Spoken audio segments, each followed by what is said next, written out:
ನನ್ ಗೊತ್ತಿದೆ, ಇಸ್ರೇಲ್ ನ ಪ್ರೀತಿಸದೆ ಹೋಗಿದ್ರೆ ನೀವು ಬರ್ತಿರ್ಲಿಲ್ಲ. ಇಲ್ಲ, ಕಂಠಮಟ್ಟ ದ್ವೇಷಿಸ್ಬೇಕು, ಅವಾಗ ಮಾತ್ರ ಬರ್ಲಿಕ್ಕೆ ಸಾಧ್ಯ. ಎಷ್ಟು ಕಂಠಮಟ್ಟ ದ್ವೇಷ ಇರಬೇಕು ಅಂದ್ರೆ ಇವತ್ತು ವಿರೋಧಿಸ್ಲಿಕ್ಕೋಸ್ಕರ ಬರ್ಬೇಕು ನಾನು ಅಂತ ಕೂತಿದ್ರೆ ಮಾತ್ರ ಬರ್ಲಿಕ್ಕೆ ಸಾಧ್ಯ. ಮತ್ತೆ ವಿರೋಧಿಸೋರ್ ಕಡಿಮೆ ಏನೂ ಇಲ್ಲ. ಇವತ್ ಪೋಸ್ಟ್ ಶೇರ್ ಆದ್ಮೇಲೆ ಪೊಲೀಸರು ಕಾಲ್ ಮೇಲೆ ಕಾಲ್ ಬರ್ತಿದೆ ನಮ್ಮ ಹುಡುಗರಿಗೆ, ಏನ್ ಪ್ರೋಗ್ರಾಮು, ಏನ್ ಮಾಡ್ತಿದ್ದೀರಾ, ನಮ್ಗೆ ಇನ್ಫಾರ್ಮೇ ಮಾಡ್ಲಿಲ್ಲ, ಏನೋ ಹೊಸ್ತೆ ನೋಡಿ. ಇಸ್ರೇಲ್ ಅಂತ ಹೆಸರು ತೆಗಿಯಂಗಿಲ್ಲ, ಪೊಲೀಸರಿಗೆ ಟೆನ್ಷನ್ ಶುರು ಆಗ್ಬಿಡತ್ತೆ, ಯಾರು ಬಂದ್ ಏನ್ ಗಲಾಟೆ ಮಾಡ್ಬಿಡ್ತಾರೋ ಅಂತ. ಅದೇ ಕಾಲ ಬುಲ್ಡೋಸರ್ದಾಗಿದೆ, ತಲೆ ಕೆಡ್ಸ್ಕೊಳ್ಬೇಡಿ ಸರ್, ನೀವೇ ಬರಬೇಕು ಅಂತಿಲ್ಲ, ಬುಲ್ಡೋಸ್ ನಾವೇ ಮಾಡಿ ಕಳಿಸ್ತೀವಿ, ತಲೆ ಕೆಡ್ಸ್ಕೊಳ್ಬೇಡಿ, ಬದಲಾಗಿದೆ ಭಾರತ ಈಗ ಅಂತ ನೆನ್ಪಿಟ್ಕೊಳ್ಳಿ ಅಂತ ಪೊಲೀಸರಿಗೆ ಸ್ವಲ್ಪ ಸೂಕ್ಷ್ಮವಾಗಿ ಹೇಳಬೇಕಾದಂತ ಪರಿಸ್ಥಿತಿ ಬಂತು ಅಂತ. ಇಲ್ದ ಹೋದ್ರೆ ಒಂದು ಟೆನ್ಷನ್ ಇದೆ, ನಂಗೆ ಗೊತ್ತಿದೆ ಅವ್ರು ಇಲ್ಲೆಲ್ಲಾದ್ರೂ ಬಂದು ಕೂತಿರ್ಬೋದು, ಏನ್ ಮಾಡ್ತಾರೆ ಇವ್ರು ಇಸ್ರೇಲ್ ಬಗ್ಗೆ ನೋಡೋಣ, ಸೊ ದಟ್ ನೆಕ್ಸ್ಟ್ ಇನ್ನೊಂದೇನಾದ್ರೂ ಮಾಡೋಣ, ಇವ್ರು ಮಾಡಿದ್ರೆ ನಾವು ಮೇಲಿನವ್ರಿಗೆ ಇನ್ಫಾರ್ಮೇಶನ್ ಕೊಡ್ಬೋದು ಅಂತ. ಇನ್ಫ್ಯಾಕ್ಟ್ IG ಇಂದ ಕೂಡ ಇವತ್ತು ಕಾಲ್ ಓಡಾಡ್ತಾ ಇದೆ, ಸುಮ್ನೆ ನಿಮ್ ಮಾಹಿತಿಗಿರ್ಲಿ ಅಂತ. ಯಾಕೆ ಅಂತಂದ್ರೆ ಬರೀ ಇಸ್ರೇಲ್ ಅನ್ನೋ ಪದ ಎಂಥ ಟೆನ್ಷನ್ ಕ್ರಿಯೇಟ್ ಮಾಡತ್ತೆ ಅಂತ. ಯಾಕೆ ಟೆನ್ಷನ್ ಕ್ರಿಯೇಟ್ ಮಾಡತ್ತೆ ಅಂತಂದ್ರೆ ಈ ದೇಶದಲ್ಲಿ ಒಂದು ವರ್ಗದ ಜನಕ್ಕೆ ಇಸ್ರೇಲ್ ಕಂಡ್ರೆ ಆಗಲ್ಲ ಎನ್ನುವ ಏಕೈಕ ಕಾರಣಕ್ಕೆ ಟೆನ್ಷನ್ ಕ್ರಿಯೇಟ್ ಮಾಡತ್ತೆ ಅಂತ. ಒಂದು ವರ್ಗದ ಜನಕ್ಕೆ ಯಾಕೆ ಇಸ್ರೇಲ್ ಕಂಡ್ರೆ ಆಗದಿಲ್ಲ ಅಂತಂದ್ರೆ ಅವ್ರಿಗೆ ನಮ್ಮನ್ ಕಂಡ್ರು ಆಗಲ್ಲ. ನಮ್ದು ಮತ್ತು ಇಸ್ರೇಲ್ದು ಒಂದ್ ಸ್ವಲ್ಪ ಅಂದ್ರೆ ಆ ಇತಿಹಾಸವನ್ನ ನಿಮ್ಗೆ ವಿವರವಾಗಿ ಕೊಡ್ಲಿಕ್ಕೆ ಹೋದ ತುಂಬಾ ವಿವರ ಹೇಳಲಿಕ್ಕೆ ನಾನೇನು ಅಗತ್ಯ ಬರದೇ ಇಲ್ಲ. ಇತಿಹಾಸ ಸುಮ್ಮನೆ ಇಂಡಿಯನ್ ಹಿಸ್ಟ್ರಿ ಏನೋ ಇಸ್ರೇಲ್ ನ ಹಿಸ್ಟ್ರಿನೂ ಅದೇ ಅನ್ಬಿಟ್ರೆ ಕಥೆನೆ ಮುಗಿದೋಗುತ್ತೆ. ಬಹಳ ಡಿಫ್ರೆನ್ಸ್ ಏನಿಲ್ಲ, ನಮ್ಗೆ ಬಹಳ ಸಾಮ್ಯ ಇದೆ. ನನಗೆ ಅವನು ಹೇಳುವಾಗ ಅನ್ನಿಸ್ತಿತ್ತು, ಇಸ್ರೇಲ್ ನ ಹಿಸ್ಟ್ರಿ ಇದೆಯಲ್ಲ ಅದು ಭಾರತದ ಹಿಸ್ಟ್ರಿಯ ಟ್ರೈಲರ್, ಪಿಕ್ಚರ್ ನಮ್ದು, ಅವ್ರದ್ದು ಬರೀ ಟ್ರೈಲರ್ ಅಷ್ಟೇ. ಆಕ್ರಮಣಗಳ ದೃಷ್ಟಿಯಿಂದ ಹೇಳುವಾಗ ಟ್ರೈಲರ್, ಒಂದ್ ಸಣ್ಣ ಟ್ರೈಲರ್ ಅವ್ರು ತೋರಿಸಿದ್ದಾರೆ. ಒರಿಜಿನಲ್ ಪಿಕ್ಚರ್ ಏನಾದ್ರು ನೋಡ್ಬೇಕು ಅಂತಿದ್ರೆ ಅದ್ ನಮ್ಮಲ್ಲಿ ನೋಡ್ಬೋದು ಅಂತ. ಹಾಗೆ ಇರುವಂತದ್ದು ಭಾರತ ಮತ್ತು ಇಸ್ರೇಲ್ ನ ಸಂಬಂಧ. ಬಟ್ ನಾನು ಒಂದನ್ನ ಗಮನಿಸಿದೆ, ಹೆಂಗ್ ಆಗತ್ತೆ ನೋಡಿ, ನರೇಟಿವ್ ಹೆಂಗ್ ಸೆಟ್ ಆಗ್ಬಿಟ್ಟಿದೆ ಅಂತಂದ್ರೆ ಇಸ್ರೇಲ್ ನ ಇತಿಹಾಸ ಅಂತಂದ್ರೆ ಬರೀ ಆಕ್ರಮಣಗಳ ಇತಿಹಾಸ ಅಷ್ಟೇ ಅಂತ. ಅದನ್ನ ಶಶಾಂಕನು ಹೇಳ್ದದ್ದು, ಅವನು ಭಾರತೀಯನಾಗಿ ಭಾರತವನ್ನು ನೋಡಿ ಇಸ್ರೇಲ್ನು ಕೂಡ ಭಾರತೀಯ ದೃಷ್ಟಿಕೋನದಿಂದ ಅಧ್ಯಯನ ಮಾಡುವಾಗ, no, it is not the story of attacks, ಇದು ಸ್ಟೋರಿ ಆಫ್ ರಿಸೈಲಿಯನ್ಸ್, ಪ್ರತಿರೋಧದ ಇತಿಹಾಸ ಅದು ಅಂತ. ಅಟ್ಯಾಕ್ ಇಷ್ಟು ಬಹಳ ಜನರ ಮೇಲೆ ಆಗ್ಬಹುದು, ಆದ್ರೆ ಆದವರೆಲ್ಲ ಅಡ್ರೆಸ್ಸೇ ಕಳ್ಕೊಂಡ್ರೆ ಉಳ್ಕೊಳ್ಳೋದೇ ಇಲ್ಲ. ಎಷ್ಟು ಅಟ್ಯಾಕ್ ಆದ ನಂತರವೂ ನನ್ನ ಅಡ್ರೆಸ್ ಉಳ್ಕೊಂಡಿರ್ತೀನಿ ಅಂತ ಹೇಳುವವರನ್ನ ಹಿಂದೂಗಳು ಅಂತ ಕರಿಬಹುದು. ಎಷ್ಟು ಅಟ್ಯಾಕ್ ಆದ ನಂತರವೂ ನಾನು ಉಳ್ಕೊಳ್ತೀನಿ ಅಂತ ಹೇಳುವವರನ್ನ ನೀವು ಜೀವಸ್ಗಳಂತ ಕರಿಬಹುದು ಅಂತ. ಚೇಂಜ್ ದ ಥಾಟ್ ಪ್ರಾಸೆಸ್, ಬದಲಾಯಿಸ್ಕೊಳ್ಬೇಕಾದಂತ ಅಗತ್ಯ ಇದೆ. ನಾವು ಈ ನರೇಟಿವ್ ಚೇಂಜ್ ಮಾಡಬೇಕಾಗಿರುವಂತ ಅಗತ್ಯ ಇದೆ ಅಂತ ಆ ಕಾರಣಕ್ಕೆ ನಾನು ಹೇಳೋದು. ಬಹಳ ಹಿಂದೆ ಸಂಘದ ಒಂದು ಹಾಡಿತ್ತು, ಯಾರಾದ್ರೂ ಸಂಘದವ್ರು ಇದ್ರೆ ಅದನ್ನ ಅನುಮೋದಿಸಬಹುದು ಅಷ್ಟೇ. ನಾನು ಕೇಳ್ತಿದ್ದೆ, ನಾನು ಚಿಕ್ಕನ್ನೆಲ್ಲ ಹಾಡು ಕೇಳ್ತಿದ್ದೆ. ರಾಷ್ಟ್ರಭಕ್ತಿ ಅರಳುತಿಹುದು, ಸ್ವಾಭಿಮಾನ ಕೆರಳುತಿಹುದು, ಶತ್ರುಗಳೇ ಮೇರೆ ಮೀರಿ ಬಂದರೆಚ್ಚರ, ನೀಡುವೆವು ಶತಕಗಳ ಸೋಲಿಗುತ್ತರ ಅಂತ ಒಂದು ಹಾಡಿತ್ತು. ಆಮೇಲೆ ನಾನು ಸ್ವಲ್ಪ ಯೌವನದ ಬರೋವರೆಗೆ ಹಾಡು ಚೇಂಜ್ ಆಗೋಯ್ತು. ಎಲ್ಲ ಹಂಗೆ ಇತ್ತು, ಸೋಲಿಗುತ್ತರ ಅಂತಿದ್ದನ್ನ ದಾಳಿಗುತ್ತರ ಅಂತ ಮಾಡಿದ್ರು. ನಂಗೆ ಅದನ್ನ ಕೇಳುವ ಗುರು, ವಾಹ್ ಏನ್ ಅದ್ಭುತವಾಗಿ ಚೇಂಜ್ ಮಾಡಿದ್ರು ಅಂತ. ಯಾರು ಸೋತಿರೋರು ಸತ್ರು, ನಾವು ಸಾಯ್ಲಿಲ್ಲ, ನಾವು ಇವತ್ತಿಗೂ ಬದುಕಿದ್ದೀವಿ. ಆಕ್ರಮಣ ಮಾಡಿ ಮೆರೆದವ್ರ ಮುಂದೆ ಇವತ್ತು ನಿಂತು ಹೇಳಿದೀವಿ, ಸೋತವ್ ನೀನು ಕಣ, ಯಾಕೆಂದ್ರೆ ನಿನ್ನ ಎದುರಿಗೆ ಮೊದಲಿಗಿಂತ ಜೋರಾಗಿ ಬೆಳೆದು ನಿಂತಿದ್ದೀನಿ. ಆಕ್ರಮಣ ಮಾಡಿದವ್ರನ್ನೆಲ್ಲ ಕೆಳಕ್ಕೆ ತಳ್ಳಿ ನಿನಗಿಂತ ಶ್ರೀಮಂತ ರಾಷ್ಟ್ರವಾಗಿ ಇವತ್ತು ನಿಂತಿದ್ದೀನಿ ಅಂತ ತೋರಿಸಿಕೊಳ್ಳುವಾಗ ಯಾರು ಸೋತಿರೋದು, ದಾಳಿಗಟ್ಟೆ ಉತ್ತರ ಕೊಡ್ಲಿಕ್ಕೆ ಸಿದ್ಧವಾಗಿರೋದು ಅಂತ. This is the thought process. ಈ ಪ್ರಾಸೆಸ್ ಬದಲಾಗಬೇಕಾಗಿದೆ ಅಂತ ನನಗೆ ಯಾವಾಗ್ಲೂ ಅನ್ಸುತ್ತೆ. ನೀವು ಸುಮ್ಮನೆ ಗಮನಿಸಿದ್ರೆ, ನಾನು ಸುಮ್ಮನೆ ಹೇಳ್ತೀನಿ ಸಿಮಿಲಾರಿಟೀಸ್ ಹೆಂಗಿದೆ, ಎಲ್ಲೆಲ್ಲಿದೆ ಅನ್ನೋದನ್ನ ನೀವು ಗಮನಿಸ್ತಾ ಹೋಗಿ. ನಾನು ಅವ್ನು ಹೇಳಿರೋ ಇತಿಹಾಸನ ಸಂಕ್ಷಿಪ್ತ ಮಾಡಿ ನಿಮ್ ಮುಂದೆ ಕೊಡ್ತೀನಿ. ಇಸ್ಲಾಂ ಮತ್ತು ಕ್ರಿಶ್ಚಿಯಾನಿಟಿ ಇಬ್ರು ಕಿತ್ತಾಡ್ತಾರೆ. ಇಬ್ಬರದು ರಿಲಿಜನ್ ಏನು ಅಂತಂದ್ರೆ, ಆ ಎರಡೂ ರಿಲಿಜನ್ಗಳು ತಮ್ಮ ಸಂಖ್ಯೆಯನ್ನ ಜಾಸ್ತಿ ಮಾಡ್ಕೊಳ್ಳಿಕ್ಕೋಸ್ಕರವೇ ಇರುವ ರಿಲಿಜನ್ಗಳು. ನಾನ್ ನಿನ್ನೆ ಇಲ್ಲಿ ಇದೇ ಹಾಲ್ ನಲ್ಲಿ ಒಂದು ಕಾರ್ಯಕ್ರಮ ಆಗಿತ್ತು, ಆ ಕಾರ್ಯಕ್ರಮದಲ್ಲಿ ಹೇಳ್ತಿದ್ದೆ, ಇಸ್ಲಾಮಿಗೂ ಹಿಂದೂ ಧರ್ಮಕ್ಕೂ ಇರುವ ಡಿಫರೆನ್ಸ್. ಮೇ ಬಿ ನನಗೆ ಜ್ಯೂಸ್ಗಳ ಬಗ್ಗೆ ಅಷ್ಟೊಂದು ಆಳಕ್ಕೆ ಪರಿಚಯ ಇಲ್ಲ, ಆದ್ರೆ ಜ್ಯೂಸು ಹಾಗೆ ಇರಬೇಕು ಅಂತ ಹೇಳ್ಬೋದು ಅಂತ ಆದ್ರೆ, ಇಸ್ಲಾಮಿಗೂ ಅವರಿಗೂ ಇರುವ ಡಿಫರೆನ್ಸ್, ಕ್ರಿಶ್ಚಿಯಾನಿಟಿಗೂ ನಮಗೂ ಇರುವ ಡಿಫರೆನ್ಸ್ ಏನು ಅಂತಂದ್ರೆ, ಅವರುಗಳಲ್ಲಿ ಇನ್ಕಮಿಂಗ್ ಬಹಳ ಈಸಿ, ಔಟ್ ಗೋಯಿಂಗ್ ಬಹಳ ಕಷ್ಟ. ನಮ್ದ್ರಲ್ಲಿ ಔಟ್ ಗೋಯಿಂಗ್ ಬಹಳ ಈಸಿ, ಯಾರು ಬೇಕಿದ್ರು ಹಿಂದೂ ಧರ್ಮ ಬಿಟ್ಟು ಹೋಗ್ತೀನಿ ಅನ್ಬೋದು. ಹೊಸಬ್ರು ಯಾರಾದ್ರೂ ಬರ್ತಾರೆ ಅಂತಂದ್ರೆ ಅಯ್ಯಯ್ಯೋ, ಇಲ್ಲಿ ಯಾರ್ಯಾರು ಲೊಚಗುಡ್ತಿದ್ದೀರೋ, ನಿಮ್ಮ ಮಗನಿಗೆ ಮುಸ್ಲಿಂ ಹುಡುಗಿನ ತಂದ್ಕೊಳ್ತೀರೋ ಅಂತಂದ್ರಿ, ಏನ್ ಸಾರ್ ಹಿಂಗ್ ಮಾತಾಡ್ತೀರಾ, ಅಂದ್ಬಿಡ್ತಾರೆ ತಕ್ಷಣಕ್ಕೆ. ಅಂದ್ರೆ ನಮ್ಮಲ್ಲಿ ಇನ್ಕಮಿಂಗ್ ಹೆಚ್ಚು ಕಡಿಮೆ impossible, out going very easy. ಅಲ್ಲಿ ಉಲ್ಟಾ ಯಾರಾದ್ರೂ ಹೊರಗಡೆ ಹೋಗ್ತಾರೆ ಅಂತ ಆದ್ರೆ ಅವರ ಕಥೆನೇ ಮುಗಿಸ್ಬಿಡಿ ಅಂತ ಹೇಳ್ತಾರೆ. ಈ ಮತಗಳಿವೆಯಲ್ಲ, ಇದು ತಮ್ಮಂತ ಎಕ್ಸ್ಪ್ಯಾಂಡ್ ಮಾಡ್ಕೊಳ್ಳಿಕ್ಕೋಸ್ಕರ ಇರುವಂತ ಮತ. ನಾನೊಂದು ಹದೀಸನ್ನ ಓದುವಾಗ ಅದರಲ್ಲಿ ಒಂದ್ ಕಡೆ ಪ್ರವಾದಿ ಮೊಹಮ್ಮದ್ ಹೇಳ್ತಾರೆ, ಪೀಸ್ ಬಿ ಅಪಾನ್ ಹಿಮ್, ಅವ್ರು ಏನ್ ಹೇಳ್ತಾರೆ ಅಂತಂದ್ರೆ, ನನಗೆ ಭಗವಂತ ವಾಗ್ದಾನ ಮಾಡಿದ್ದಾನೆ on the day of Qayamat, ಅದರ ಜಡ್ಜ್ಮೆಂಟ್ ಡೇ ದಿನ, ಜಡ್ಜ್ಮೆಂಟ್ ಡೇ ಅಂತ ಕರೀತಾರೆ, ಕಯಾಮತ್ ಡೇ ಅಂತ ಅವ್ರು ಕರೀತಾರೆ, ನಾವು ಜಡ್ಜ್ಮೆಂಟ್ ಡೇ ಅಂತ ಕರಿತೀವಿ. ಆ ಜಡ್ಜ್ಮೆಂಟ್ ಡೇ ದಿನ ಎಲ್ಲರಿಗಿಂತ ಹೆಚ್ಚು ಫಾಲೋವರ್ಸ್ ನಿನಗಿರ್ತಾರೆ ಅಂತ. Hope you are understanding. ಎಲ್ಲರಿಗಿಂತ ಹೆಚ್ಚು ಫಾಲೋವರ್ಸ್ ಯಾರಿಗಿರ್ತಾರೆ ಅಂತಂದ್ರೆ ಅದು ಪ್ರವಾದಿ ಮಹಮ್ಮದರಿಗಿರ್ತಾರೆ ಅಂತ ಅವರು ಒಂದು ಹದೀಸ್ ಹೇಳೋದನ್ನ ನಾನು ಓದಿದ್ದೀನಿ. ಆ ಹೆಚ್ಚು ಸಂಖ್ಯೆಯ ಜನರನ್ನ ಮಾಡ್ಕೋಬೇಕು ಅನ್ನುವಂತ ಧಾವಂತ ಬರೀ ಅವ್ರಿಗೆ ಮಾತ್ರ ಇಲ್ಲ, ಜೀಸಸ್ ಕ್ರೈಸ್ಟ್ ನ ಅನುಯಾಯಿಗಳಿಗೂ ಇದೆ. ಹೆಚ್ಚು ಜನರನ್ನ ಈ ಕಡೆ ತರಬೇಕು, ಹೆಚ್ಚು ಜನರನ್ನ ಆ ಕಡೆ ತರಬೇಕು ಅಂತ. ಇವರಿಬ್ರು ಕಿತ್ತಾಡ್ತಾರೆ. ಇವರಿಬ್ಬರ ಕಿತ್ತಾಟದಲ್ಲಿ ನುಜ್ಜುಗುಜ್ಜಾದ್ ಆಗೋದು ಯಾರು ಅಂತಂದ್ರೆ, ಜನರ ಬಗ್ಗೆ ತಲೆನೇ ಕೆಡಿಸ್ಕೊಳ್ದೆ ನಾವು ಪ್ಯೂರ್ ಆಗಿ ಒಂದು ಧರ್ಮದ ಫಾಲೋವರ್ ಆಗಿರ್ಬೇಕು ಅಂತ ಯಾರ್ಯಾರು ಪ್ರಯತ್ನ ಪಡ್ತಾರಲ್ಲ ಅವರೆಲ್ಲ ಸತ್ತೋಗ್ತಾರೆ ಮನೆ. ಹಾಗೆ ಜಗತ್ನಲ್ಲಿ ಎರಡು ದೊಡ್ಡ ಜನಾಂಗ ಇವರಿಬ್ಬರ ಜಗಳದಲ್ಲಿ ತುಂಬಾ ಒದ್ದಾಡಿದ್ದು ಅಂತಂದ್ರೆ, ಒಂದು ಇಲ್ಲಿ ಹಿಂದೂ ಜನಾಂಗದವರು, ಎರಡನೇದು ಆ ಕಡೆ ಜ್ಯೂಗಳು ಅಥವಾ ಇಸ್ರೇಲಿಯರು ಅಂತ ಕರಿಬಹುದು ಅಂತ. ನಾನು ಸುಮ್ಮನೆ ನಿಮ್ ಕಂಪೇರ್ ಮಾಡ್ತಾ ಹೋಗ್ತೀನಿ. ಅವ್ನು ಹೇಳಿರೋ ಅಷ್ಟು ಹಿಸ್ಟ್ರಿನ ನಾನು ಸಣ್ಣಕ್ಕೆ ಹೇಳೋದಾದ್ರೆ, ಯಾರ್ಯಾರು ಆಕ್ರಮಣ ಮಾಡಿದ್ರು. ಅಬ್ರಹಾಂ ಕೆನಾನನ್ನ ಹುಡ್ಕೊಂಡ್ ಬಂದ. ಅಬ್ರಹಾಮ್ಗೆ ಹೇಳ್ತಾರೆ ನಿಂಗೆ ಪ್ರಾಮಿಸ್ ಲ್ಯಾಂಡ್ ಅದು, ಹೋಗು ಅಲ್ಲಿಗೆ ಅಂತ. ಅವ್ನು ಹುಡ್ಕೊಂಡ್ ಬಂದ. ಅಲ್ಲಿಂದ ಜೋಸೆಫ್ ನ ಕಾಲಕ್ಕೆ ಇವರೆಲ್ಲರೂ ಈಜಿಪ್ಟಿಗೆ ಬಂದ್ರು. ಈಜಿಪ್ಟ್ ನಿಂದ ಮೋಸೆಸ್ ಅವ್ರನ್ನ ವಾಪಸ್ ಕರ್ಕೊಂಡ್ ಬಂದ. ಸೊ ಕೆನಾನಿಂದ ಅಲ್ಲಿಗೆ ವಾಪಸ್ ಬಂದ ನಂತರ ಸೋಲೋಮನ್ ಒಂದು ಒಳ್ಳೆ ಟೆಂಪಲ್ ನ ಅಲ್ಲಿ ಕಟ್ದ. ಅದ್ಭುತವಾಗಿರುವಂತ ಲೈಫ್ ಇತ್ತು ಅವರದ್ದು. ಮೋಸಸ್ ಕರ್ಕೊಂಡ್ ಬಂದಾಗೂ ಲೈಫ್ ಏನ್ ಚೆನ್ನಾಗಿರ್ಲಿಲ್ಲ. ಪ್ರಾಮಿಸ್ ಲ್ಯಾಂಡ್ ಅಂತ ಭಗವಂತ ಏನೋ ಕೊಟ್ಟಾಗ ಆಲ್ರೆಡಿ ಜನ ಇದ್ರಲ್ಲ ಈ ಪ್ರಾಮಿಸ್ ಲ್ಯಾಂಡ್ ಅಲ್ಲಿ, ಅವ್ರೆಲ್ಲಿಗೆ ಹೋಗ್ಬೇಕು? ಅವ್ರ ಜೊತೆ ಕಿತ್ತಾಟ ಮಾಡ್ಕೊಂಡು ಫೈನಲಿ ತಮ್ಮನ್ ತಾವ್ ಎಸ್ಟಾಬ್ಲಿಷ್ ಮಾಡ್ಕೊಂಡು ತಮ್ಮದೊಂದು ಮಂದಿರವನ್ನ ಅವ್ರು ಕಟ್ಟಿ ಅಂತ ಇಸ್ರೇಲಿಯನ್ನರು ಉಸಿರು ಬಿಡೋ ಅಷ್ಟೊತ್ತಿಗೆ ಅವ್ರ ಮೇಲೆ ಆಕ್ರಮಣಗಳು ಶುರುವಾಯ್ತು. ಮೊದಲನೇ ಅಸಿರಿಯನ್ ಅಟ್ಯಾಕ್ ಆಯ್ತು. ಅಸಿರಿಯನ್ ಅಟ್ಯಾಕ್ ನಲ್ಲಿ ಯಾವ ಟೆಂಪಲ್ ನ ಕಟ್ಟಿ ಅವ್ರು ಅಷ್ಟು ಕಷ್ಟಪಟ್ಟು ಕಟ್ಟಿದ್ರು ಆ ಟೆಂಪಲ್ ನ ಉರುಳಿಸಿದ್ರು. ಅದಾದ್ಮೇಲೆ ಸ್ವಲ್ಪ ಅವ್ರ ಜೊತೆ ಫೈಟ್ ಮಾಡ್ಕೊಂಡು ಏನೋ ಜೀವ ಬಂದಿದೆ ಅಂತ ಅನ್ಕೊಂಡಾಗ ಬ್ಯಾಬಿಲೋನಿಯರ್ ಅಟ್ಯಾಕ್ ಮಾಡಿದ್ರು. ಮತ್ತೆ ಅಟ್ಯಾಕ್ ಮಾಡಿದವ್ರು ಎಲ್ರು ಎಂತ ಕ್ರೌರ್ಯ ಇತ್ತು ಅಂತಂದ್ರೆ ಇವ್ರನ್ನ ನಾಶ ಮಾಡಬೇಕು ಅಂತ ಅಟ್ಯಾಕ್ ಮಾಡಿದವರು. ಅವ್ರು ಅಟ್ಯಾಕ್ ಮಾಡಿ ಇವ್ರ ಬದುಕನ್ನ ದುರ್ಬಲಗೊಳಿಸಿದ್ರು. ಅವ್ರದ್ದು ಸ್ವಲ್ಪ ಪ್ರಭಾವ ಕಡಿಮೆ ಆಗಿ ಉಸ್ಸಪ್ಪ ಅನ್ನೋಟೊತ್ತಿಗೆ ಪರ್ಷಿಯನ್ ಅಟ್ಯಾಕ್ ಮಾಡಿದ್ರು. ಪರ್ಷಿಯನ್ ಅಟ್ಯಾಕ್ ಅನ್ನ ಸ್ವಲ್ಪ ತಾಳ್ಕೊಂಡು ಅಂತ ಉಸಿರು ಬಿಡೋಷ್ಟೊತ್ತಿಗೆ ರೋಮನ್ರ ಅಟ್ಯಾಕ್ ಆಯ್ತು. ಆ ಟೈಮ್ ನಲ್ಲಿ ಸ್ವಲ್ಪ ಉಸಿರಾಡ್ತಾ ಇದ್ರು. ಅವಾಗ ಮತ್ತೆ ಟೆಂಪಲ್ ನ ಕಟ್ಟುವಂತ ಅವಕಾಶ ಸಿಕ್ತು. ಆಮೇಲೆ ಕ್ರಿಶ್ಚಿಯನ್ರ ಅಟ್ಯಾಕ್ ಆಯ್ತು. ಕ್ರುಸೈಡರ್ಸ್ ಗಳು ಬಂದ್ರು, ಅವ್ರು ಅಟ್ಯಾಕ್ ಮಾಡಿದ್ರು. ಅದಾದ್ಮೇಲೆ ಇಸ್ಲಾಮಿನ ಆಕ್ರಮಣ ಆಯ್ತು. ಮುಸಲ್ಮಾನರ ಆಕ್ರಮಣದಲ್ಲಿ ಒಟೋಮನ್ ತುರ್ಕರು ಅವ್ರ ಕಾಲದಲ್ಲಿ ಅಟ್ಯಾಕ್ ಆಯ್ತು. ಅವ್ರೊಳಗೆ ಇವ್ರು ಬದುಕಿದ್ರು. ಇನ್ಫ್ಯಾಕ್ಟ್ ಒಟೋಮನ್ರ ಕಾಲದಲ್ಲಿ ಸ್ವಲ್ಪ ಚೆನ್ನಾಗಿದ್ರು ಇಸ್ರೇಲಿಯರು. ಯಾಕೆ ಅಂತಂದ್ರೆ ಅವರಿಗೆ ಒಳ್ಳೊಳ್ಳೆ ಹುದ್ದೆಗಳಿಗೆ ಅವಕಾಶ ಮಾಡ್ಕೊಂಡಿದ್ರು. ಬಟ್ ಒಂದ್ ಕಂಡೀಷನ್ ಏನು ಅಂದ್ರೆ, ನೀವು ನಿಮ್ಮ ಮತವನ್ನ ಅನುಸರಿಸಲಿಕ್ಕೋಸ್ಕರ ಟ್ಯಾಕ್ಸ್ ಕಟ್ಟಬೇಕು ಅಂತ. ಟ್ಯಾಕ್ಸ್ ಕಟ್ಟಿಸಿಕೊಂಡು ಅವರನ್ನ ಬದುಕಿಸುವಂತ ಪ್ರಯತ್ನ ಮಾಡ್ತಿದ್ರು. ಅದಾದ ನಂತರ ವರ್ಲ್ಡ್ ವಾರ್ 2 ಆಗಬೇಕಾದ್ರೆ ಹಿಟ್ಲರ್ ಯಾವ ಪರಿ ಅವ್ರ ಮೇಲೆ ಅತ್ಯಾಚಾರ ಮಾಡಿದ ಅಂತಂದ್ರೆ, ನಾನು ಆಮೇಲೆ ಹೇಳ್ತೀನಿ ನಿಮ್ಗೆ ಅದ್ರ ಕುರಿತಂತೆ. ಬಟ್ ಹಿಟ್ಲರ್ನ ಅತ್ಯಾಚಾರ ನಡೀತು. ಅವ್ರನ್ನ ಗ್ಯಾಸ್ ಚೇಂಬರ್ಗೆ ತಳ್ಳಲಾಯ್ತು. ಲಕ್ಷಾಂತರ ಜ್ಯೂಗಳನ್ನ ಹೇಗೆ ಅಂತಂದ್ರೆ ಈ ಹೊರಗಡೆ ಜಿರ್ಲೆಗಳನ್ನ ಸಾಯಿಸ್ತಾರಲ್ಲ, ಕಾಕ್ರೋಚ್ಗಳನ್ನ ಸಾಯಿಸ್ತಾರಲ್ಲ, ಹಂಗೆ ಗ್ಯಾಸ್ ಚೇಂಬರ್ಗೆ ಹಾಕಿ ಅವರನ್ನ ಅಷ್ಟು ಕೆಟ್ಟದಾಗಿ ಸಾಯಿಸಲಾಗಿತ್ತು. ಇಷ್ಟೆಲ್ಲ ಮುಗಿದ ನಂತರ ಫೈನಲಿ ಇವರು ಎಲ್ಲವನ್ನು ಗಳಿಸ್ಕೊಂಡು ತಮ್ಮ ರಾಷ್ಟ್ರಕ್ಕೆ ತಮ್ಗೆ ಬೇಕಾಗಿರುವಂತ ಈ ಲ್ಯಾಂಡ್, ಪ್ರಾಮಿಸ್ ಲ್ಯಾಂಡ್ ಪಡ್ಕೊಂಡಿದ್ದು ನಿಜವಾಗಿಯೂ. ಆಮೇಲೆ ಅವರು ಅಲ್ಲಿ ಬರಬೇಕು ಅಂತ ಹೋದಾಗ ಅಲ್ಲೊಂದು ಸ್ಯೂಯೆಜ್ ವಾರ್ ಆಯ್ತು. ಆ ವಾರ್ ಅನ್ನು ಅವ್ರು ಗೆದ್ರು. ಆ ನಂತರ ಇನ್ನೊಂದು ವಾರ್ನಲ್ಲಿ ಅಕ್ಕಪಕ್ಕದಲ್ಲಿರುವಂತ ಮುಸ್ಲಿಂ ರಾಷ್ಟ್ರಗಳು ಹೆಂಗಿವೆ ಗೊತ್ತಾ, ಪಕ್ಕದಲ್ಲಿ ಸುತ್ತಲೂ ಅವ್ರಿಗೆ ಯಾರ್ಯಾರು ಕನೆಕ್ಟೆಡ್ ಆಗಿದ್ದಾರೋ ಅಷ್ಟು ಮುಸ್ಲಿಂ ರಾಷ್ಟ್ರಗಳೇ. ಇರೋ ಲ್ಯಾಂಡ್ ಎಷ್ಟು ಅಂತಂದ್ರೆ ನಂಗೆ ಅನ್ಸುತ್ತೆ ಕರ್ನಾಟಕದ 1/10 ಇರಬಹುದು. ಅಷ್ಟು ಚಿಕ್ಕ ಭಾಗ ಸುತ್ತಲೂ ಮುಸಲ್ಮಾನರು ಹೇಗೆ ಅವ್ರ ಮೇಲೆ ಮುಗಿಬೀಳಕ್ಕೆ ಕಾತರರಾಗಿರ್ತಾರೆ ಅಂತಂದ್ರೆ, ಅಷ್ಟು ಜನರನ್ನ ಎದುರಿಸಿ ನಿಲ್ತಾರೆ.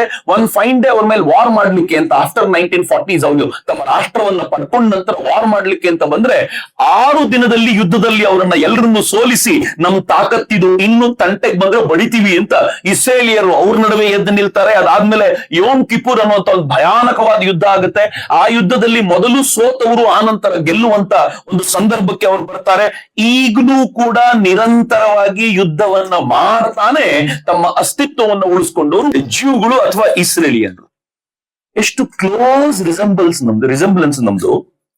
ನಮ್ಗೆ ಮೊದಲಿಗೆ ಇವತ್ತಿನ 8-10 ಸಾವಿರ ವರ್ಷಗಳ ಹಿಂದಿನ ಕಲ್ಚರ್ ನಮ್ದು, ಅವ್ರದ್ದೊಂದು 3-4 ಸಾವಿರ ವರ್ಷಗಳ ಹಿಂದಿನ ಕಲ್ಚರ್, ನಮ್ದೊಂದು 8-10 ಸಾವಿರ ವರ್ಷಗಳ ಹಿಂದಿನ ಕಲ್ಚರ್. ಮೊದಲು ಪರ್ಷಿಯನ್ರು ನಮ್ಮ ಮೇಲೆ ಅಟ್ಯಾಕ್ ಮಾಡಿದ್ರು, ಆ ಅಟ್ಯಾಕ್ ಅನ್ನು ನಾವು ತಡ್ಕೊಂಡ್ವಿ. ಗ್ರೀಕರು ಅಟ್ಯಾಕ್ ಮಾಡಿದ್ರು, ಶಕರು ಬಂದ್ರು, ಕುಶಾನರು ಬಂದ್ರು, ಹೂಣರು ಬಂದ್ರು, ಅರಬ್ಬರು ಬಂದ್ರು, ತುರ್ಕರು ಬಂದ್ರು, ಮಂಗೋಲರು ಬಂದ್ರು, ಮುಘಲರು ಬಂದ್ರು, ಅಫ್ಘನ್ರು ಬಂದ್ರು, ಪೋರ್ಚುಗೀಸರು ಬಂದ್ರು, ಫ್ರೆಂಚರು ಬಂದ್ರು, ಡಚ್ಚರು ಬಂದ್ರು, ಇಂಗ್ಲಿಷರು ಬಂದ್ರು, ಸ್ವಾತಂತ್ರ್ಯ ಬಂದ್ಮೇಲೆ ಚೀನಾ ಬಂತು, ಪಾಕಿಸ್ತಾನ ಬಂತು. ಇವತ್ತಿಗೂ ಫೈಟ್ ಮಾಡ್ತಾನೆ ಇದ್ವಿ. ಯಾವ ಫೈಟ್ ಅನ್ನ ಅವರು ಸುತ್ತಲೂ ಇರುವಂತ ಮುಸಲ್ಮಾನ್ ರಾಷ್ಟ್ರಗಳೊಂದಿಗೆ ಮಾಡ್ತಾ ಇದ್ದಾರೋ, ನಾವು ಕೂಡ ಮಾಲ್ಡೀವ್ಸ್ ನೊಂದಿಗೆ ಫೈಟ್ ಮಾಡ್ತಿದೀವಿ, ನಾವು ಕೂಡ ಬಾಂಗ್ಲಾದೇಶದೊಂದಿಗೆ ಫೈಟ್ ಮಾಡ್ತಿದೀವಿ, ನಾವು ಕೂಡ ಪಾಕಿಸ್ತಾನದೊಂದಿಗೆ ಫೈಟ್ ಮಾಡ್ತಿದೀವಿ, ನಮ್ಮ ತಲೆ ಮೇಲೂ ಕೂಡ ಚೀನಾ ಇದೆ, ನಾವು ಫೈಟ್ ಮಾಡ್ತೀವಿ. ಅಷ್ಟು ರಿಸಂಬ್ಲೆನ್ಸ್ ನಮಗೂ ಮತ್ತು ಅವರಿಗೆ. ಕಲ್ಚರಲಿ ಇಬ್ರು ಓಲ್ಡೆಸ್ಟ್ ಕಲ್ಚರ್. ಅವ್ರದ್ದೊಂದು ನಗರ ಇದೆ, ನಾನು ಆ ನಗರದ ಬಗ್ಗೆ ಓದ್ತಾ ಇರುವಾಗ ನಂಗೆ ಆಶ್ಚರ್ಯ ಅನಿಸ್ತು. ಏನ್ ಹೇಳ್ತಾರೆ ಅಂತಂದ್ರೆ, ಜಗತ್ತಿನ ಅತ್ಯಂತ ಓಲ್ಡೆಸ್ಟ್ ಲಿವಿಂಗ್ ಕಲ್ಚರ್ ಲಿವಿಂಗ್ ನಗರ ಅಂತ ಯಾವ್ದಾದ್ರು ಇದ್ರೆ ಅದು ಆ ನಗರ ಅಂತ. ನಮಗೂ ಅವ್ರಿಗೂ ಇರೋ ಡಿಫ್ರೆನ್ಸ್ ಇಷ್ಟೇ, ನಾವು ಓಲ್ಡೆಸ್ಟ್ ಕಲ್ಚರ್ ಲಿವಿಂಗ್ ಕಲ್ಚರ್ ಇವತ್ತಿನವರೆಗೂ ಅತ್ಯಂತ ಓಲ್ಡೆಸ್ಟ್ ಯಾರಾದ್ರೂ ಇದ್ರೆ ಅದು ನಾವು. ಅವರ ನಗರವನ್ನು ಹಂಗೆ ಉಳಿಸ್ಕೊಳ್ಳಿಕ್ ಸಾಧ್ಯವಾಗಿದೆ ಅಂತ. ಎಷ್ಟು ಅತ್ಯಂತ ಹತ್ತಿರದ ರಿಸಂಬ್ಲೆನ್ಸ್ ಇದೆ ಅಂತ. ನನಗೆ ಯಾಕೆ ಭಾರತ ಮತ್ತು ಇಸ್ರೇಲ್ನ ಸಂಬಂಧ ಇನ್ನು 1000 ವರ್ಷ ಕಳೆದ್ರು ಹಾಳಾಗೋದಿಲ್ಲ, ಯಾಕೆ ಅಂತಂದ್ರೆ ಕನ್ನಡಿಯಲ್ಲಿ ಮುಖ ನೋಡ್ಕೊಂಡ್ರೆ, ನಾವು ನಿಂತ್ಕೊಂಡು ನೋಡ್ಕೊಂಡ್ರೆ ನಮ್ಗೆ ಇಸ್ರೇಲ್ ಕಾಣಬೇಕು, ಇಸ್ರೇಲ್ನವ್ರು ಅವ್ರ ಮುಖ ನೋಡ್ಕೊಂಡ್ರೆ ನಾವು ಕಾಣಬೇಕು ಅಂತ. ಅಷ್ಟು ಒಂದೇ ತರ ಇದ್ದೀವಿ ನಾವು, ಮುಖ ನೋಡ್ಕೊಳ್ಳಿಕ್ಕಲ್ಲ. ಆದ್ರೆ ನಮ್ ಇತಿಹಾಸ ಇಬ್ಬರದು ಒಂದೇ ತರ ಇದೆ. ಈ ಇತಿಹಾಸದ ಸೌಂದರ್ಯ ಎಷ್ಟು ಚೆನ್ನಾಗಿದೆ ಅಂತಂದ್ರೆ, ಇಸ್ರೇಲಿಯನರು ಸೀಜ್ ಆದಾಗ ಜುದಾಯಿಸಂ ಎರಡು ಕಡೆ ಅವರು ಕೂಡ ತಮ್ಮೊಳಗೆ ಕಿತ್ತಾಡಿದವ್ರೆ. ಅವನಾಗ್ಲೇ ತುಂಬಾ ಚೆನ್ನಾಗಿ ಎಕ್ಸ್ಪ್ಲೈನ್ ಮಾಡ್ದ. ಉತ್ತರ ಭಾಗದ ಜನ ಇಸ್ರೇಲೈಟ್ಸ್ ಆದ್ರು, ಕೆಳಗಡೆ ಇರೋರು ಜುದಾಯಿಸ್ ಆದ್ರು, ಆಮೇಲೆ ಮೇಲ್ನವ್ರನ್ನ ಅಸಿರಿಯನ್ಸ್ ಅಟ್ಯಾಕ್ ಮಾಡ್ಬಿಟ್ರು, ಬಟ್ ಕೆಳಗಿನವ್ರು ಹಾಗೆ ಉಳ್ಕೊಂಡ್ರು. ಫೈನಲಿ ಇದು ವಿಸ್ತಾರ ಆಗ್ತಾ ಹೋಯ್ತು ಅಂತ ಅವ್ರು ಹೇಳ್ತಾರಲ್ಲ. ಈ ಕಿತ್ತಾಟ ಮಾಡಿ ಡಿವೈಡ್ ಆಗುವಂತ ನಮ್ ಗುಣ ಏನಿತ್ತು ಅವ್ರಿಗೂ ಇತ್ತು. ಬಟ್ ನಮ್ಗಿಂತ ಒಂದೇ ಒಂದ್ ಚಂದ ಏನು ಅಂತಂದ್ರೆ, ಒಂದಾಗಬೇಕು ಅಂತ ನಿಶ್ಚಯ ಮಾಡಿದ್ಮೇಲೆ ಈಗಿನ ಕಿತ್ತಾಡ್ಕೊಳಲ್ಲ ಅಂತ ಡಿಸೈಡ್ ಮಾಡಿ ಒಂದಾಗುವಂತ ಒಂದು ಹಠ ಮಾಡಿದ್ದಾರಲ್ಲ, ಅದು ನೋಡುವಾಗಲೆಲ್ಲ ಬಹಳ ಹೆಮ್ಮೆ ಅಂತ. ನೀವು ನಂಬಲ್ಲ, ನಾನು ಕಾಲೇಜಿಗೆ ಹೋಗುವಾಗಲೆಲ್ಲ ಇಸ್ರೇಲ್ ಅಂದ್ರೆ ನಂಗೆ ಯಾವಾಗ್ಲೂ ಬಹಳ ಖುಷಿ ಅನ್ನಿಸ್ತಿತ್ತು, ಹೆಮ್ಮೆ ಅನ್ನಿಸ್ತಿತ್ತು. ಯಾಕೆ ಅಂತಂದ್ರೆ ಇಸ್ರೇಲಿಯನ್ರ ಫೈಟಿಂಗ್ ಸ್ಪಿರಿಟ್ ಇದೆಯಲ್ಲ, ಆ ಹೋರಾಟ ಮಾಡಿ ನನ್ನ ಲ್ಯಾಂಡ್ ಅನ್ನ ಉಳಿಸ್ಕೊಳ್ಬೇಕು. ಯಾರಿಗೋಸ್ಕರ ಅಂತಂದ್ರೆ, ನನ್ನ ಮುಂದಿನ ಪೀಳಿಗೆಗೆ ಒಂದು ಜೀವಂತವಾಗಿರುವಂತ ಕಲ್ಚರ್ನ ಉಳಿಸಿ ಹೋಗ್ಬೇಕು ಅನ್ನೋ ಕಾರಣಕ್ಕೋಸ್ಕರ ಫೈಟ್ ಮಾಡೋ ಸ್ಪಿರಿಟ್ ಇದೆಯಲ್ಲ, ಅನ್ಇಮ್ಯಾಜಿನಬಲ್ ಸ್ಪಿರಿಟ್. ಅದು 1948 ನಂತರ ಅವರ ರಾಷ್ಟ್ರ ನಿರ್ಮಾಣ ಆದ ನಂತರ ಬಂದಿರೋದಲ್ಲ, ಆ ಜ್ಯೂಸ್ಗಳು ಹುಟ್ಟಿದಾಗ್ಲಿಂದಲೇ ಅದು ಬಂದಿದೆ. ಡೇ 1 ಇಂದ ಫೈಟ್ ಮಾಡ್ಕೊಂಡು ಬಂದಿರುವಂತ ಸ್ಪಿರಿಟ್ ಹೆಂಗಿದೆ ಅಂತಂದ್ರೆ, ಇವತ್ತಿನವರೆಗೂ ಅದೇ ಫೈಟ್ ಅನ್ನು ಮಾಡ್ತಿದ್ದಾರೆ. ಅವ್ರ ಬದುಕು ಹೆಂಗೆ ಅಂತಂದ್ರೆ, ಮಿತ್ರ ಕೊನೆ ಪಕ್ಷ ಭಾರತೀಯರು ಜಗತ್ತಿನ ಯಾವ್ದಾದ್ರು ಮೂಲೆಗೆ ಹೋದಾಗ ಗೌರವ ಆದ್ರೂ ಪಡ್ಕೊಂಡಿದ್ದಾರೆ. ಆದ್ರೆ ಇಸ್ರೇಲೈಟ್ಸ್ ಜಗತ್ತಿನ ಯಾವ ದೇಶಕ್ಕೆ ಹೋಗಿದ್ದಾರೋ ಅವಮಾನವನ್ನೇ ಉಂಡಿರೋದು. ಯಾವ ದೇಶವೂ ಕೂಡ ಅವ್ರನ್ನ ಗೌರವ ಕೊಟ್ಟು ಕರ್ಕೊಂಡಿಲ್ಲ. ಅವ್ನು ಹೇಳಿದ್ ನಂಗೆ ಬಹಳ ಖುಷಿ ಅನ್ನಿಸ್ತಿತ್ತು. ಏನು ಅಂತಂದ್ರೆ, ಎಕ್ಸೆಪ್ಟ್ ಇಂಡಿಯಾ, ಜಗತ್ತಿನ ಎಲ್ಲಾ ರಾಷ್ಟ್ರವು ಅವರನ್ನ ಸೆಕೆಂಡರಿ ಸಿಟಿಸನ್ ತರ ನೋಡಿದೆ.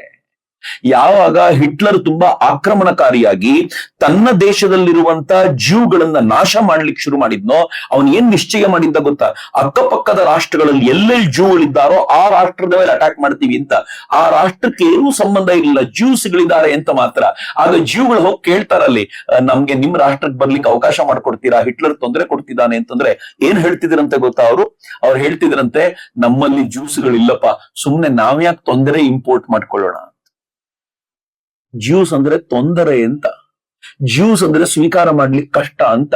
ತಮ್ಮ ನಾಡಿನ ಜನ, ತಮ್ಮ ನೆಲದ ಜನ ಆಶ್ರಯ ಕೊಡ್ಲಿಕ್ಕೆ ಅವರಿಗೆ ಕೊಡಲ್ಲ ಅಂತ ಹೇಳಿದಾಗ ಅವ್ರನ್ನ ಅತ್ಯಂತ ಪ್ರೀತಿಯಿಂದ ಸ್ವೀಕರಿಸಿದ ರಾಷ್ಟ್ರ ಯಾವ್ದಾದ್ರು ಇದ್ರೆ ಅದು ಭಾರತ ಅಂತ. ಸ್ವಾಮಿ ವಿವೇಕಾನಂದರು ಅಮೆರಿಕಾದ ವೇದಿಕೆ ಮೇಲೆ ಅದನ್ನೇ ಹೇಳೋದು. ಅವರವರ ನೆಲದಿಂದ ಅವರನ್ನ ಓಡಿಸಿದಾಗ ಅವ್ರನ್ನ ಅತ್ಯಂತ ಪ್ರೀತಿಯಿಂದ ಸ್ವೀಕರಿಸಿ ಅವ್ರಿಗೆಲ್ಲವನ್ನು ಕೊಟ್ಟವರು ಭಾರತೀಯರು. ನಾನು ಆ ನೆಲದಿಂದ ಬಂದಿದ್ದೀನಿ ಅಂತ ಸ್ವಾಮಿ ವಿವೇಕಾನಂದರು ಭರ್ಜರಿಯಾಗಿ ಹೇಳ್ತಾರೆ. ನಾವು ಆತರ ಬಹಳ ಜನರಿಗೆ ಕೊಟ್ಟಿದ್ದೀವಿ. ಆದ್ರೆ ಅತ್ಯಂತ ಪ್ರೀತಿಯಿಂದ ಅದನ್ನು ಇವತ್ತಿಗೂ ಸ್ಮರಿಸಿಕೊಳ್ಳೋರು ಇಸ್ರೇಲಿಯನ್ರೇ. ಅವ್ರು ಬಹಳ ಪ್ರೀತಿಯಿಂದ ನೆನಪಿಸ್ಕೊಳ್ತಾರೆ. ನಮ್ ಜನರಿಗೆ ಬಹಳ ಪ್ರೀತಿಯಿಂದ ಗೌರವ ಕೊಟ್ಟಿದ್ದು ಇಸ್ರೇಲು ಅಂತ. ಸುದೀರ್ಘ ಹೋರಾಟದಲ್ಲಿ ಅವ್ರ ಸಂಸ್ಕೃತಿಯನ್ನು ಉಳಿಸ್ಕೊಂಡಿದ್ದಾರೆ. ನಾನು ಅದನ್ನೇ ಹೇಳೋದಾದ್ರೆ, ಮೊದಲನೇ ಟೆಂಪಲ್ ಬಿತ್ತು, ವಾಪಸ್ ಕಟ್ಟಿದ್ರು. ಎರಡನೇ ಟೆಂಪಲ್ ಬಿತ್ತು, ಮತ್ತೆ ಕಟ್ಟುವಂತ ಪ್ರಯತ್ನ ಮಾಡಿದ್ರು. ಆದ್ರೆ ಈಗ ಬಿದ್ದ ನಂತರವೂ ಕೂಡ ಒಂದು ಗೋಡೆಯನ್ನು ಉಳಿಸ್ಕೊಂಡಿದ್ದಾರೆ. ಈ ಜೆರೂಸಲೆಂ ನಲ್ಲಿ ಒಂದು ಗೋಡೆ ಇದೆ, ಅದನ್ನ ವಾಲ್ ಆಫ್ ಸಾರಸ್, ಅದು ಗೋಳು ಗೋಡೆ ಅಂತ ಕರಿಬಹುದು ನಾವು. ಗೋಳು ಗೋಡೆ ಅಂತ ಕರೀತಾರೆ. ಯಾಕೆ ಗೋಳು ಗೋಡೆ ಅಂತಂದ್ರೆ, ಆ ಒಂದು ಗೋಡೆ, ಆ ಟೋಟಲ್ ಏರಿಯಾ ಇದೆಯಲ್ಲ, ಆ ಟೋಟಲ್ ಏರಿಯಾ ಯಾರ್ಯಾರಿಗೆ ಇಂಪಾರ್ಟೆಂಟ್ ಅಂತಂದ್ರೆ ಮುಸಲ್ಮಾನರಿಗೂ ಇಂಪಾರ್ಟೆಂಟ್, ಕ್ರಿಶ್ಚಿಯನ್ರಿಗೂ ಅಷ್ಟೇ ಪವಿತ್ರ ಜಾಗ, ಸ್ವತಃ ಜ್ಯೂಗಳಿಗೆ ಪವಿತ್ರ ಜಾಗ. ಯಾಕೆಂದ್ರೆ ಅವ್ರ ಮೊದಲನೇ ಟೆಂಪಲ್, ಸೆಕೆಂಡ್ ಟೆಂಪಲ್ ಇದ್ದಿದ್ದಲ್ಲೇ, ಅದಷ್ಟು ಪವಿತ್ರ ಜಾಗ ಜ್ಯೂಗಳಿಗೆ. ಅದು ಬಿಟ್ರೆ ಅವರಿಗೆ ತೀರ್ಥಕ್ಷೇತ್ರ ಅಂತ ಮತ್ತೆ ಯಾವುದೂ ಇಲ್ಲ, ಅವ್ರಿಗೆ ಮಹತ್ವದ್ದು. ಮುಸಲ್ಮಾನರಿಗೆ ಯಾಕೆ ಅಂತಂದ್ರೆ ಪ್ರಾಫೆಟ್ ಮೊಹಮ್ಮದ್ ಪೈಗಂಬರ್ರು ಅವರು ಒಂದು ಕುದುರೆ ನೇರಿಕೊಂಡು ಆ ಜಾಗಕ್ಕೆ ಹೋದ್ರು, ಅಲ್ಲಿಂದ ಮುಂದೆ ಅವ್ರ ಯಾತ್ರೆ ಶುರುವಾಯ್ತು ಅಂತ ಅವ್ರು ಹೋಗ್ತಾರೆ. ಹಿಂಗಾಗಿ ಅವ್ರ ಪವಿತ್ರ ಜಾಗ. ಕ್ರಿಶ್ಚಿಯನ್ರು ಕೂಡ ಅದನ್ನ ಪವಿತ್ರ ಜಾಗ ಅಂತ ಹೋಗ್ತಾರೆ. 3 ಜನರಿಗೆ ಪವಿತ್ರವಾಗಿರುವಂತ ಒಂದು ಪುಟ್ಟ ಜಾಗ ಇದೆ. ಅದು ಎಷ್ಟು ಪುಟ್ಟ ಜಾಗ, ಟೋಟಲ್ ಜಾಗ ಅಂತಂದ್ರೆ ಅದಕ್ಕಿಂತ ದೊಡ್ಡ ಜಾಗ ನಮ್ ಬೆಂಗಳೂರಿನ ಕೆಲವರು ರಾಜಕಾರಣಿಗಳ ಹತ್ರ ಇದೆ. ಯು ಕ್ಯಾನ್ ನಾವ್ ಇಮ್ಯಾಜಿನ್ ಎಷ್ಟು ಚಿಕ್ಕ ಜಾಗ ಇರಬಹುದು ಅದು ಅಂತ. ಅಷ್ಟು ಚಿಕ್ಕ ಜಾಗಕ್ಕೋಸ್ಕರ ಅವ್ರು ಹೆಂಗೆ ಫೈಟ್ ನಡೆಸ್ತಾರೆ ಈಗ್ಲೂ ಅಂತಂದ್ರೆ ಅದನ್ನ ಉಳಿಸ್ಕೊಳ್ತೀವಿ ಅಂತ. ಬಹುಶಃ ನಾವು ಇದನ್ನ ಮರೆತು ಬಿಡ್ತಿದ್ವೇನೋ, ಆದ್ರೆ ನಾವು ಏನ್ ಕಡಿಮೆ ಇಲ್ಲ. ನಾವು ಕೂಡ ಒಂದು ಪುಟ್ಟ ಜಾಗದಲ್ಲಿ ನಮ್ಮದಾಗಿರೋ ಮಂದಿರವನ್ನ ಕಳ್ಕೊಂಡ ನಂತರ ಆ ಮಂದಿರವನ್ನು ಪಡ್ಕೋಬೇಕು ಅಂತ 500 years ಫೈಟ್ ಮಾಡಿದೀವಿ, and we got it back. ಇವತ್ತು ಆ ಮಂದಿರ ನಮ್ ಜೊತೆಗಿದೆ. ನಾನು ಯಾಕೆ ನಮಗೂ ಮತ್ತು ಅವ್ರಿಗೂ ಬಹಳ ಹತ್ತಿರದ ಸಂಬಂಧ ಇದೆ ಅಂತ ಹೇಳ್ತೀನಿ ಅಂದ್ರೆ ಇದಕ್ಕೆ. ಅವ್ರು ಹೇಗ್ ತಮ್ಮ ದೇವಸ್ಥಾನಕ್ಕೋಸ್ಕರ ತಮ್ಮ ಇಡೀ ಜನಾಂಗವನ್ನು ಬಿಲ್ಡ್ ಮಾಡ್ಕೊಂಡು ಬಂದ್ರು, ಅಲ್ಲೊಂದು ದೇವಸ್ಥಾನ ಇದೆ ಅಂತ, ಅದೇ ತರ ನಾವು ಕೂಡ ಜನಾಂಗದ ಮೇಲೆ ಜನಾಂಗವನ್ನು ಬಿಲ್ಡ್ ಮಾಡ್ಕೊಂಡು ಬಂದಿದ್ದೀವಿ. ನಾವು ಕೂಡ ರಾಮನ ಹೆಸರು ಇಡುವಾಗ ಬಹಳ ಖುಷಿಯಿಂದ ಇಟ್ಟಿದೀವಿ. ನಮ್ಮ ಮಕ್ಕಳಿಗೆ ಹೇಳಿದೀವಿ, ಹೋಯ್ತು ಟೆಂಪಲ್ ಅಲ್ಲಿ, ಬಟ್ ನಿನಗೆ ರಾಮ ಅಂತ ಹೆಸರಿಟ್ಟಿದ್ದೀನಿ, ಒಂದಿನ ನೀನ್ ರಾಮ ಮಂದಿರ ನಿರ್ಮಾಣ ಆಗೋದು ನೋಡ್ತೀಯ ಅಂತ ಇಟ್ಕೊಂಡು ಬಂದ್ರು. Finally we saw it. ಇಲ್ಲಿರುವಂತ ಯಾರ್ಯಾರು ಜನ್ಝೀನವ್ರು ಇದ್ದಾರೋ ಎಲ್ಲರೂ ಬಹಳ ಖುಷಿ ಪಡ್ಬೇಕು ಅಂದ್ರೆ ಏನೂ ಮಾಡ್ಲಿಲ್ಲ ನಾವು. ಅಂಡ್ ನಾವು ರಾಮ ಮಂದಿರ ನೋಡಿದ್ವಿ. ಕೊನೆ ಪಕ್ಷ ಬಹಳ ಜನ ನನ್ನ ತಂದೆ ಕಾಲದವ್ರು ಸ್ವಲ್ಪ ಫೈಟ್ ಆದ್ರೂ ಮಾಡಿದ್ರು, ನಾವೇನೂ ಮಾಡ್ಲಿಲ್ಲ, ನಮ್ಗದ್ ನೋಡ್ಲಿಕ್ಕೆ ಸಾಧ್ಯ ಆಯ್ತು ಅಂತ. ನಮಗೂ ಅವ್ರಿಗೂ ಇರುವಂತ ಬಾಂಧವ್ಯ ನೋಡಿ. ಎರಡನೇದು, ಅವ್ರಿಗೊಂದು ಪವಿತ್ರ ಭಾಷೆ ಇದೆ. ಎಲ್ಲಿವರೆಗೂ ಅಂತಂದ್ರೆ ನಮ್ಮ ಸಂಸ್ಕೃತ ಭಾರತೀಯಲ್ಲಿ ಒಂದು ಸಣ್ಣ ಗಲಾಟೆ ಆಗುವವರೆಗೂ ಎಲ್ಲಿವರೆಗೂ ಒಂದು ಪುಸ್ತಕ ಇದೆ ಅವ್ರ ಬಗ್ಗೆ, ನೀವೆಲ್ಲರೂ ಓದ್ಲೇಬೇಕು ಅಂತ ನಾನು ವಿನಂತಿಸ್ಕೊಳ್ತೀನಿ. ಉದ್ದಕ್ಕೂ ಒಂದ್ 3-4 ಪುಸ್ತಕಗಳನ್ನ ಹೇಳ್ತೀನಿ. ಒಂದು ಓ ಜೆರೂಸಲೆಮ್ ಅಂತ ಒಂದು ಪುಸ್ತಕ. ಎರಡನೇದು ಈ ಪುಸ್ತಕ ನಾನು ಈಗೇನ್ ಹೇಳಲಿಕ್ಕೆ ಹೊರಟಿದ್ದೀನೋ ಈ ಪುಸ್ತಕ ಮತ್ತೆ ಹೊತ್ತಿತ್ತು ಹೀಬ್ರೂ ಹಣತೆ ಅಂತ. ಅವನು ಹೇಳ್ದ ಹೀಬ್ರೂ ಅನ್ನೋದು ಅವ್ರದ್ದು ಭಾಷೆ ಅಂತ. ಹೇಗೆ ನಮಗೆ ಸಂಸ್ಕೃತವೋ ಹಾಗವ್ರಿಗೆ ಹೀಬ್ರೂ. ನಾವು ಸಂಸ್ಕೃತವನ್ನು ಮರೆತು ಬಿಟ್ಟಿದೀವಿ ಅಂದ್ರೆ ಬಿಟ್ಟಿರ್ಲಿಕ್ಕೆ ಆಗೋದಿಲ್ಲ ಸಂಸ್ಕೃತನ. ಯಾಕೆಂದ್ರೆ ಕನ್ನಡದಲ್ಲಿ 50-60% ಸಂಸ್ಕೃತವೇ ತುಂಬಿಕೊಂಡಿದೆ. ನೀವು ಮಲಯಾಳಿ, ಪಕ್ಕದ ಮಲಯಾಳಿ, ಯಾವ ಕೇರಳದಲ್ಲಿ ನಾವು ಭಾರತೀಯ ಸಂಸ್ಕೃತಿಯಿಂದ ದೂರ ಅಂತ ಹೇಳ್ಕೊಳ್ತಾರೋ ಅವ್ರು ಮಲಯಾಳಿಲಿ 80-90% ಸಂಸ್ಕೃತ ಇದೆ. ನೀವು ತಮಿಳು, ನಮಗೂ ಉತ್ತರ ಭಾರತಕ್ಕೂ ಸಂಬಂಧವೇ ಇಲ್ಲ ಅನ್ನೋ ತಮಿಳಿಯರಿಗೆ ಅವ್ರ ಜೊತೆ ಸಂಸ್ಕೃತದ ಸಂಬಂಧ ಇದೆ. ಇಡೀ ಉತ್ತರ ಭಾರತದ ಹಿಂದಿಯಲ್ಲಿ ಸಂಸ್ಕೃತ ಹಾಸುಹೊಕ್ಕಾಗಿದೆ. ನೀವು ಭಾಷೆನ ಪಕ್ಕಕ್ಕಿಟ್ರು ಆ ಭಾಷೆಯ ಸೌಂದರ್ಯದ, ಆ ಭಾಷೆಯ ಪದಗಳನ್ನು ಬಿಟ್ಟು ಬದುಕಲಿಕ್ಕೆ ಆಗದೆ ಇರೋ ತರ ಭಾರತದುದ್ದಕ್ಕೂ ಅದು ಹಾಸುಹೊಕ್ಕಾಗಿದೆ. ಒಂದಲ್ಲ ಒಂದಿನ ರಿವೈವ್ ಆಗತ್ತೆ. ನಂಗೆ ರಿವೈವ್ ಆಗ್ಬೋದು ಸಂಸ್ಕೃತ ಅನ್ನುವಂತ ವಿಶ್ವಾಸ. ಯಾಕೆ ಅಂತಂದ್ರೆ ಹೀಬ್ರೂ ಅನ್ನುವಂತ ಹೀಬ್ರೂವೇ ರಿವೈವ್ ಆಗಿರ್ಬೇಕಾದ್ರೆ ಸಂಸ್ಕೃತ ಯಾಕೆ ರಿವೈವ್ ಆಗೋದಿಲ್ಲ ಅಂತ. ಮಿತ್ರ, ಸೇಮ್ ನಮ್ದು ಅವ್ರದ್ದು ಎಷ್ಟು ಮಜಾ ಇದೆ ಅಂತಂದ್ರೆ, ಇವತ್ತೇನಾದ್ರೂ ಸಂಸ್ಕೃತವನ್ನ, ಅಫ್ಕೋರ್ಸ್ ಇವತ್ತು ತುಂಬಾ ದೊಡ್ಡ ಪ್ರಯಾಸದ ನಂತರ ಸಂಸ್ಕೃತ ವಾಪಸ್ಸು ಜೀವವನ್ನ ಪಡ್ಕೊಂಡಿದೆ. ಎಲ್ಲರೂ ಮಾತನಾಡ್ಲಿಕ್ಕೆ ಸ್ವಲ್ಪ ಜನ ಆದ್ರೂ ಪ್ರಯತ್ನ ಪಡ್ತಾರೆ. ಆದ್ರೆ ಒಂದ್ ಕಾಲದಲ್ಲಿ ಹೇಗಿತ್ತು ಅಂದ್ರೆ ಸಂಸ್ಕೃತ ಒಂದು ಜನಾಂಗದವರ ಭಾಷೆ, ಸಂಸ್ಕೃತ ಪವಿತ್ರವಾದ ಭಾಷೆ, ಅದು ಜನಸಾಮಾನ್ಯರ ಭಾಷೆ ಆಗ್ಬಾರ್ದು ಅಂತ ಅದನ್ನ ಎತ್ತಿಡೋ ಪ್ರಯತ್ನ ಮಾಡಿದ್ರು. ಅನ್ ಇಂಟ್ರೆಸ್ಟಿಂಗ್ ಥಿಂಗ್, ಹೀಬ್ರೂ ಕೂಡ ಹಾಗೆ ಮಾಡ್ಬಿಟ್ಟಿದ್ರು. ಇದು ಒಂದು ಪವಿತ್ರವಾದ ಭಾಷೆ, ಇದರಲ್ಲಿ ದೇವರ ವಿಚಾರ ಮಾತ್ರ ಕೇಳಬೇಕು, ಬೇರೆ ಮಾಡಬಾರದು ಅಂತ ಪ್ರತ್ಯೇಕ ಮಾಡ್ಬಿಟ್ಟಿದ್ರು. ಇದರ ಪರಿಣಾಮ ಏನಾಗಿತ್ತು ಅಂತಂದ್ರೆ ಫೈನಲಿ ಹೀಬ್ರೂ ಮಾತಾಡೋರೇ ಇಲ್ಲವಾಗಿದ್ರು. ಜಗತ್ತಿನ ಎಲ್ಲ ಕಡೆ ಇದಕ್ಕೆ ಸೇರಿದ ಜನಾಂಗದವರು ಹರಡಿ ಹೋಗಿದ್ರಲ್ಲ, ಎಲ್ಲ ಹರಡಿ ಹೋಗಿದ್ದವರು ಡಿಸೈಡ್ ಮಾಡ್ಲಿಕ್ಕೆ ಶುರು ಮಾಡಿದ್ರು, ನಾವೆಲ್ಲರೂ ವಾಪಸ್ ಹೋಗಿ ಸೇರ್ಬೇಕು, ನಮ್ಮ ಪ್ರಾಮಿಸ್ಡ್ ಲ್ಯಾಂಡ್ ಅಲ್ಲಿದೆ. ಮೋಸಸಿಗೆ ಮಾತ್ರ ಅಲ್ಲ, ಅದ್ ಎಷ್ಟು ಜನರಿಗೆ ಅದು ಕೇಳಿಸ್ತೋ ಗೊತ್ತಿಲ್ಲ ಆ ಸದ್ದು. ನಮ್ಮ ಪ್ರಾಮಿಸ್ಡ್ ಲ್ಯಾಂಡ್ ನಾವು ವಾಪಸ್ ಹೋಗ್ಬೇಕು ಅಂತ ಕೇಳುವಾಗ ಒಬ್ಬ ವ್ಯಕ್ತಿ, ಬೆನ್ ಯಹೂದ್ ಅಂತ. ಸ್ಟೋರಿ ಎಷ್ಟು ರೋಚಕವಾಗಿದೆ ಅಂತಂದ್ರೆ, ನೀವು ಆ ಪುಸ್ತಕ ಓದ್ಲಿಕ್ಕೆ ಶುರು ಮಾಡಿದ್ರೆ, HR ವಿಶ್ವಾಸ್ ಅವರು ಬರೆದಿರೋ ಪುಸ್ತಕ, ಮೊದಲನೇ ವಾಕ್ಯ ಶುರು ಮಾಡಿದ್ರೆ ಕೊನೆ ವಾಕ್ಯ ಮುಗಿಯುವವರೆಗೂ ಯು ಕ್ಯಾನಾಟ್ ಸ್ಟಾಪ್. ನಾನು ಆ ಪುಸ್ತಕವನ್ನ ಬಹುಶಃ 3ನೇ ಬಾರಿಯೋ 4ನೇ ಬಾರಿಯೋ ಓದಿರ್ಬೇಕು. 3 ತಿಂಗಳು 6 ತಿಂಗಳು ಅಥವಾ 1 ವರ್ಷ ಬಿಟ್ಟು ವಾಪಸ್ ಹೋದ್ರೆ ಮತ್ ಕಣ್ಣಲ್ಲಿ ನೀರು ಬರುತ್ತೆ. ವಾ, ಒಬ್ಬ ಮನುಷ್ಯನ ಫೈಟ್ ಎಂತದಪ್ಪ ಅಂತ. ಅವನೊಬ್ಬ ಸಾಮಾನ್ಯವಾದ ಹುಡುಗ, ಬಡವರ ಮನೆ ಹುಡುಗ, ಅವನು ಬುದ್ಧಿವಂತನಿದ್ದ ಅನ್ನೋ ಕಾರಣಕ್ಕೋಸ್ಕರ ಅವ್ರ ತಂದೆಗೆ ಯಾರೋ ಬಂದು ಹೇಳಿದ್ರು ಚೆನ್ನಾಗಿ ಓದಿಸೋ ಅವನನ್ನ ಅಂತ. ಎಲ್ಲಿ ಓದಿಸೋದು? ಮನೇಲಿ ಏನು ಇಲ್ಲ, ಇವ್ನಿಗೆ ಏನು ಅಂತ ಓದ್ಸೋದು ಅಂದಾಗ ಯಾರೋ ಹೇಳಿದ್ರು ಸ್ಕಾಲರ್ಶಿಪ್ ಸಿಗುತ್ತೆ ಓದ್ಸು ಅಂತ. ಅವ್ನಿಗೆ ಹಳ್ಳಿಯಲ್ಲಿ ಸ್ಕೂಲ್ ಮಾಡ್ಸಿದ್ರು, ಅಲ್ಲಿಂದ ಹೈಸ್ಕೂಲಿಗೆ ಹೋಗ್ಬೇಕು ಅಂದಾಗ ತನ್ನ ರಿಲೇಟಿವ್ ಮನೆಗೆ ಹೋಗಿ ಉಳ್ಕೊಂಡ. ಆ ರಿಲೇಟಿವ್ ಮನೇಲಿ ಉಳ್ಕೊಂಡು ಸ್ಕೂಲಿಗೆ ಹೋಗ್ತಾ ಇದ್ದ. ಅವ್ರು ಬಹಳ ಪ್ರೀತಿಯಿಂದ ಅವ್ನು ನೋಡ್ಕೊಂಡ್ರು. ಅಲ್ಲಿ ಅವನಿಗೆ ಆವಾಗ ಗೊತ್ತಾಯ್ತು ಅವನಿಗೆ, ನನಗೆ ಹೀಬ್ರೂ ಮತ್ತೊಂದು 2 ಭಾಷೆ ಬಿಟ್ಟರೆ ಬೇರೆ ಯಾವುದು ಬರೋದಿಲ್ಲ ಅಂತ ಗೊತ್ತಾದಾಗ ಅಲ್ಲಿ ಬೇರೆ ಬೇರೆ ಭಾಷೆಗಳನ್ನು ಕಲ್ತ್ಕೊಂಡ. ಬೇರೆ ಭಾಷೆ ಎಲ್ಲ ಕಲ್ತಾಗ ಅವನ ಮನಸ್ಸಿನಲ್ಲಿ ಯಾವಾಗ್ಲೂ ಒಂದು ಅನ್ನಿಸ್ತು, ನಮ್ ಇಸ್ರೇಲ್ನ ನಾವು ವಾಪಸ್ ಕಟ್ಕೋಬೇಕಲ್ಲ ಅಂತ ಬೆನ್ ಯಹೂದನಿಗೆ ಅನ್ನಿಸ್ತು. ಅವನೇನ್ ಮಾಡ್ದ, ಸುಮ್ನೆ ಇರದೆ ಒಂದು ಆರ್ಟಿಕಲ್ ಬರೆದು ಇಸ್ರೇಲ್ನ ವಿಚಾರವನ್ನೇ ಮಾತನಾಡುವಂತ ಒಂದು ಪತ್ರಿಕೆ ಕಳಿಸ್ಕೊಟ್ಟ. ಆ ಪತ್ರಿಕೆ ಪಬ್ಲಿಷ್ ಮಾಡ್ಲಿಕ್ಕೆ ಆಗೋದಿಲ್ಲ ಅಂತ ಹೇಳ್ತು. ಇನ್ನೊಂದು ಯಾವ್ದೋ ಪತ್ರಿಕೆ ಕಳ್ಸಿಕೊಟ್ಟ. ಆ ಪತ್ರಿಕೆ ಅವ್ರು ಪಬ್ಲಿಷ್ ಮಾಡಿದ್ರು. ಪಬ್ಲಿಷ್ ಮಾಡಿದ್ಮೇಲೆ ಸಿಕ್ಕಾಪಟ್ಟೆ ಪ್ರಚಾರ ಪಡ್ಕೊಳ್ತು. ಏನ್ ಬರೆದಿದ್ದ ಅಂತಂದ್ರೆ, ನಾವೆಲ್ಲ ಇಸ್ರೇಲಿಯರು ಇಲ್ಲಿ ಕೂತ್ಕೊಳ್ಳೋದಲ್ಲ, ನಮ್ ಇಸ್ರೇಲಿಗೆ ವಾಪಸ್ ಹೋಗ್ಬೇಕು, ನಾವು ನಮ್ ನಾಡನ್ನು ವಾಪಸ್ ಕಟ್ಕೋಬೇಕು ಅನ್ನುವಂತ ಒಂದು ಚಿಂತನೆಯನ್ ಬಿತ್ತುವಾಗ ಹೇಳ್ದ, ನಾವು ನಮ್ ನಾಡನ್ನು ವಾಪಸ್ ಕಟ್ಟಬೇಕು ಅಂದ್ರೆ ಮೊದಲು ನಮ್ ಭಾಷೆಯನ್ನು ಕಟ್ಕೋಬೇಕು, ನಾವು ಹೀಬ್ರೂ ಕಲೀಲಿಕ್ಕೆ ಶುರು ಮಾಡ್ಬೇಕು ಅಂತ. ಜನ ಗಲಾಟೆ ಮಾಡಿದ್ರಲ್ಲೇ ತಿಕ್ಲ, ಮೊದಲನೇದಾಗಿ ಇಸ್ರೇಲಿಗೆ ಹೋಗೋಣ ಅಂತೀಯ ನೀನು. ಇಸ್ರೇಲ್ ಬಿಟ್ಟು ಎಷ್ಟು ವರ್ಷ ಆಗೋಗಿದೆ. ನಾವು ಹೆಂಗಿದೆ ನೋಡಿ, ಎಲ್ಲಾ ಜಗತ್ನಲ್ಲೂ ಎಲ್ಲಾ ಜನಾಂಗದಲ್ಲೂ ಇತರ ಜನ ಇರ್ತಾರೆ. ನಾವು ಈಗ ಯಾವ ದೇಶದಲ್ಲಿ ಇದ್ದೀವೋ ಆ ದೇಶದ ಬಹುಸಂಖ್ಯಾತರ ಬದುಕಿಗೆ ತಕ್ಕಂತೆ ನಮ್ಮನ್ನು ಜೋಡಿಸ್ಕೊಂಡು ಅವರು ಖುಷಿ ಪಡುವಂತೆ ಬದುಕಬೇಕು. ಅದು ಬಿಟ್ಬಿಟ್ಟು ಇಸ್ರೇಲಿಗೆ ವಾಪಸ್ ಹೋಗ್ಬೇಕಂತೆ ತಲೆ ಕೆಟ್ಟಿದ್ಯಾ ನಿನಗೆ ಅಂತ ಇವನ್ ಮನಸ್ಸಿನಲ್ಲಿದ್ದ ಬೆಂಕಿ ಮಾತ್ರ ಆರಿರ್ಲಿಲ್ಲ. ಇವನ್ ಏನ್ ಮಾಡಿದ ಅಂತಂದ್ರೆ, ಮತ್ತೆ ಆರ್ಟಿಕಲ್ ಬರೆಯುವಾಗ ಯಾರೋ ಹೇಳಿದ್ರು, ಇವನ್ ಮಾತ್ರ ಇಲ್ಲಿದ್ದಾನೆ, ನಮ್ಗೆಲ್ಲ ಹೋಗು ಅಂತಾನೆ. ಹಂಗಂದ್ಮೇಲೆ ಇವನ್ ಡಿಸೈಡ್ ಮಾಡ್ದ ನಾನು ಹೋಗ್ತೀನಿ ಅಂತ. ಆದ್ರೆ ಅಷ್ಟೊತ್ತಿಗೆ ಆ ಮನೆಯಲ್ಲಿದ್ದ ಒಂದು ಹೆಣ್ಮಗಳು ಎಲಿಜರ್ ಜೊತೆಗೆ ಒಂದು ಪ್ರೀತಿ ಶುರುವಾಗ್ಬಿಟ್ಟಿತ್ತು, ಪ್ರೇಮ ಆಗೋಗಿತ್ತು. ಅವನು ಎಲಿಜರ್ ಕೊನೆಗೆ ಕೇಳ್ತಾಳೆ, ನೀನ್ ಹೆಂಗಿದ್ರು ಇವತ್ತು ಹೋಗ್ತಾ ಇದ್ಯಾ, ಹೈಸ್ಕೂಲಿಗೆ ಹೋಗ್ತಾ ಇದ್ಯಾ, ಇಲ್ಲಿಂದ ಬೇರೆ ಊರಿಗೆ ಹೋಗ್ಬೇಕು ಅಂತ ಡಿಸೈಡ್ ಮಾಡಿದ್ಯಾ, ಹೋಗೋಕ್ಕಿಂತ ಮುಂಚೆ ನನ್ಗೇನಾದ್ರೂ ಹೇಳೋದಿದ್ರೆ ಹೇಳು ಅಂತ. ಅವ್ನು ತನ್ನ ಹೀಬ್ರೂ ಭಾಷೆಯಲ್ಲಿ ಹೇಳ್ತಾ, ನಾನು ನಿನ್ನನ್ನು ಪ್ರೀತಿಸ್ತಾ ಇದ್ದೀನಿ ಅಂತ. ಅವಳು ಹೇಳ್ತಾಳೆ, ನಂಗೆ ಹೀಬ್ರೂ ಏನು ಬರಲ್ಲ, ಆದ್ರೆ ನೀನೇನ್ ಹೇಳ್ತಿದ್ಯಾ ಅಂತ ಗೊತ್ತಾಯ್ತು, ಯಾಕೆಂದ್ರೆ ನನ್ನ ಹೃದಯದಲ್ಲೂ ಹಂಗೆ ಇದೆ ಅಂತ. ಇವನು ಹೊರಡೋಕ್ಕಿಂತ ಮುಂಚೆ ಅವ್ರ ತಂದೆ ಜೊತೆ ಮಾತಾಡ್ಕೊಂಡು ಏನ್ ಹೇಳ್ತಾನೆ ಅಂತಂದ್ರೆ, ನಾನ್ ನನ್ನ ದೇಶಕ್ಕೆ ವಾಪಸ್ ಹೋಗ್ತಾ ಇದ್ದೀನಿ, ನಾನು ಅವಳು ಪ್ರೀತಿಸ್ತೀವಿ, ಅವಳು ನನ್ನ ದೇಶದ ಕಾಸಿಗೆ ನನ್ ಜೊತೆ ಆಗೋದಾದ್ರೆ ಅವಳನ್ನು ನಾನು ಕರ್ಕೊಂಡು ಹೋಗ್ಬೇಕು ಅಂತಿದ್ದೀನಿ, ನೀವು ಅನುಮತಿ ಕೊಡೋದಿದ್ರೆ ಅನುಮತಿ ಕೊಡಿ ಅಂತ ಒಂದು ಪತ್ರ ಬರೆದು ಅಲ್ಲಿಂದ ಹೊರಟ್ಬಿಟ್ಟ. ಅವ್ರ ಅಪ್ಪಂಗ್ shock, but they had an idea. ಇವಳು ಹೇಳಿದ್ಲು, ನಾನ್ ಬದುಕೋದಿದ್ರೆ ಅವನ ಜೊತೆನೆ ಬದುಕೋದು, ಯಾವ ತರದ ಫೈಟ್ ಮಾಡ್ಲಿಕ್ಕೂ ಸಿದ್ಧ ಅಂತ. ಯಹೂದ್ಯರ ಕುಲಕ್ಕೆ ಸೇರದ ಎಲಿಜರ್ ಅನ್ನುವಂತ ಹೆಣ್ಮಗಳು ಅವನ ಜೊತೆ ಹೊರಡ್ಲಿಕ್ಕೆ ಹೊರಡ್ತಾಳೆ, ಮದುವೆ ಆಗ್ತಾಳೆ, ಮದುವೆ ಆಗಿ ಆ ದೇಶಕ್ಕೆ ಹೋಗ್ತಾಳೆ. ಇವಳಿಗೆ ಆ ಭಾಷೆನೇ ಬರಲ್ಲ. ಅವಳ ಕನಸು ಏನ್ ತುಂಬಿಸ್ತಾನೆ ಗೊತ್ತಾ, ನಂಗೆ ಖುಷಿ ಅನ್ಸತ್ರಿ, ಹೆಂಗ್ ಗೂಸ್ ನೋಡಿ ಹೆಂಗಿದೆ. ಅವನ್ ಏನ್ ಕನಸು ತುಂಬಿಸ್ತಾನೆ ಅವಳಿಗೆ ಅಂದ್ರೆ, ಎಲಿಜರ್ ನೀನ್ ಯಾರಾಗ್ತೀಯ ಗೊತ್ತಾ, ಜಗತ್ತಿನಲ್ಲಿ ಮೊತ್ತ ಮೊದಲ ಹೀಬ್ರೂ ಭಾಷೆ ಮಾತನಾಡುವ ಮಗುವಿನ ತಾಯಿ ಅಂತ ಅನ್ಸ್ಕೊಳ್ತೀಯ ಕಣೆ ನೀನು, ಎಂಥ ಗ್ರೇಟ್ ನೀನು ಅಂತ.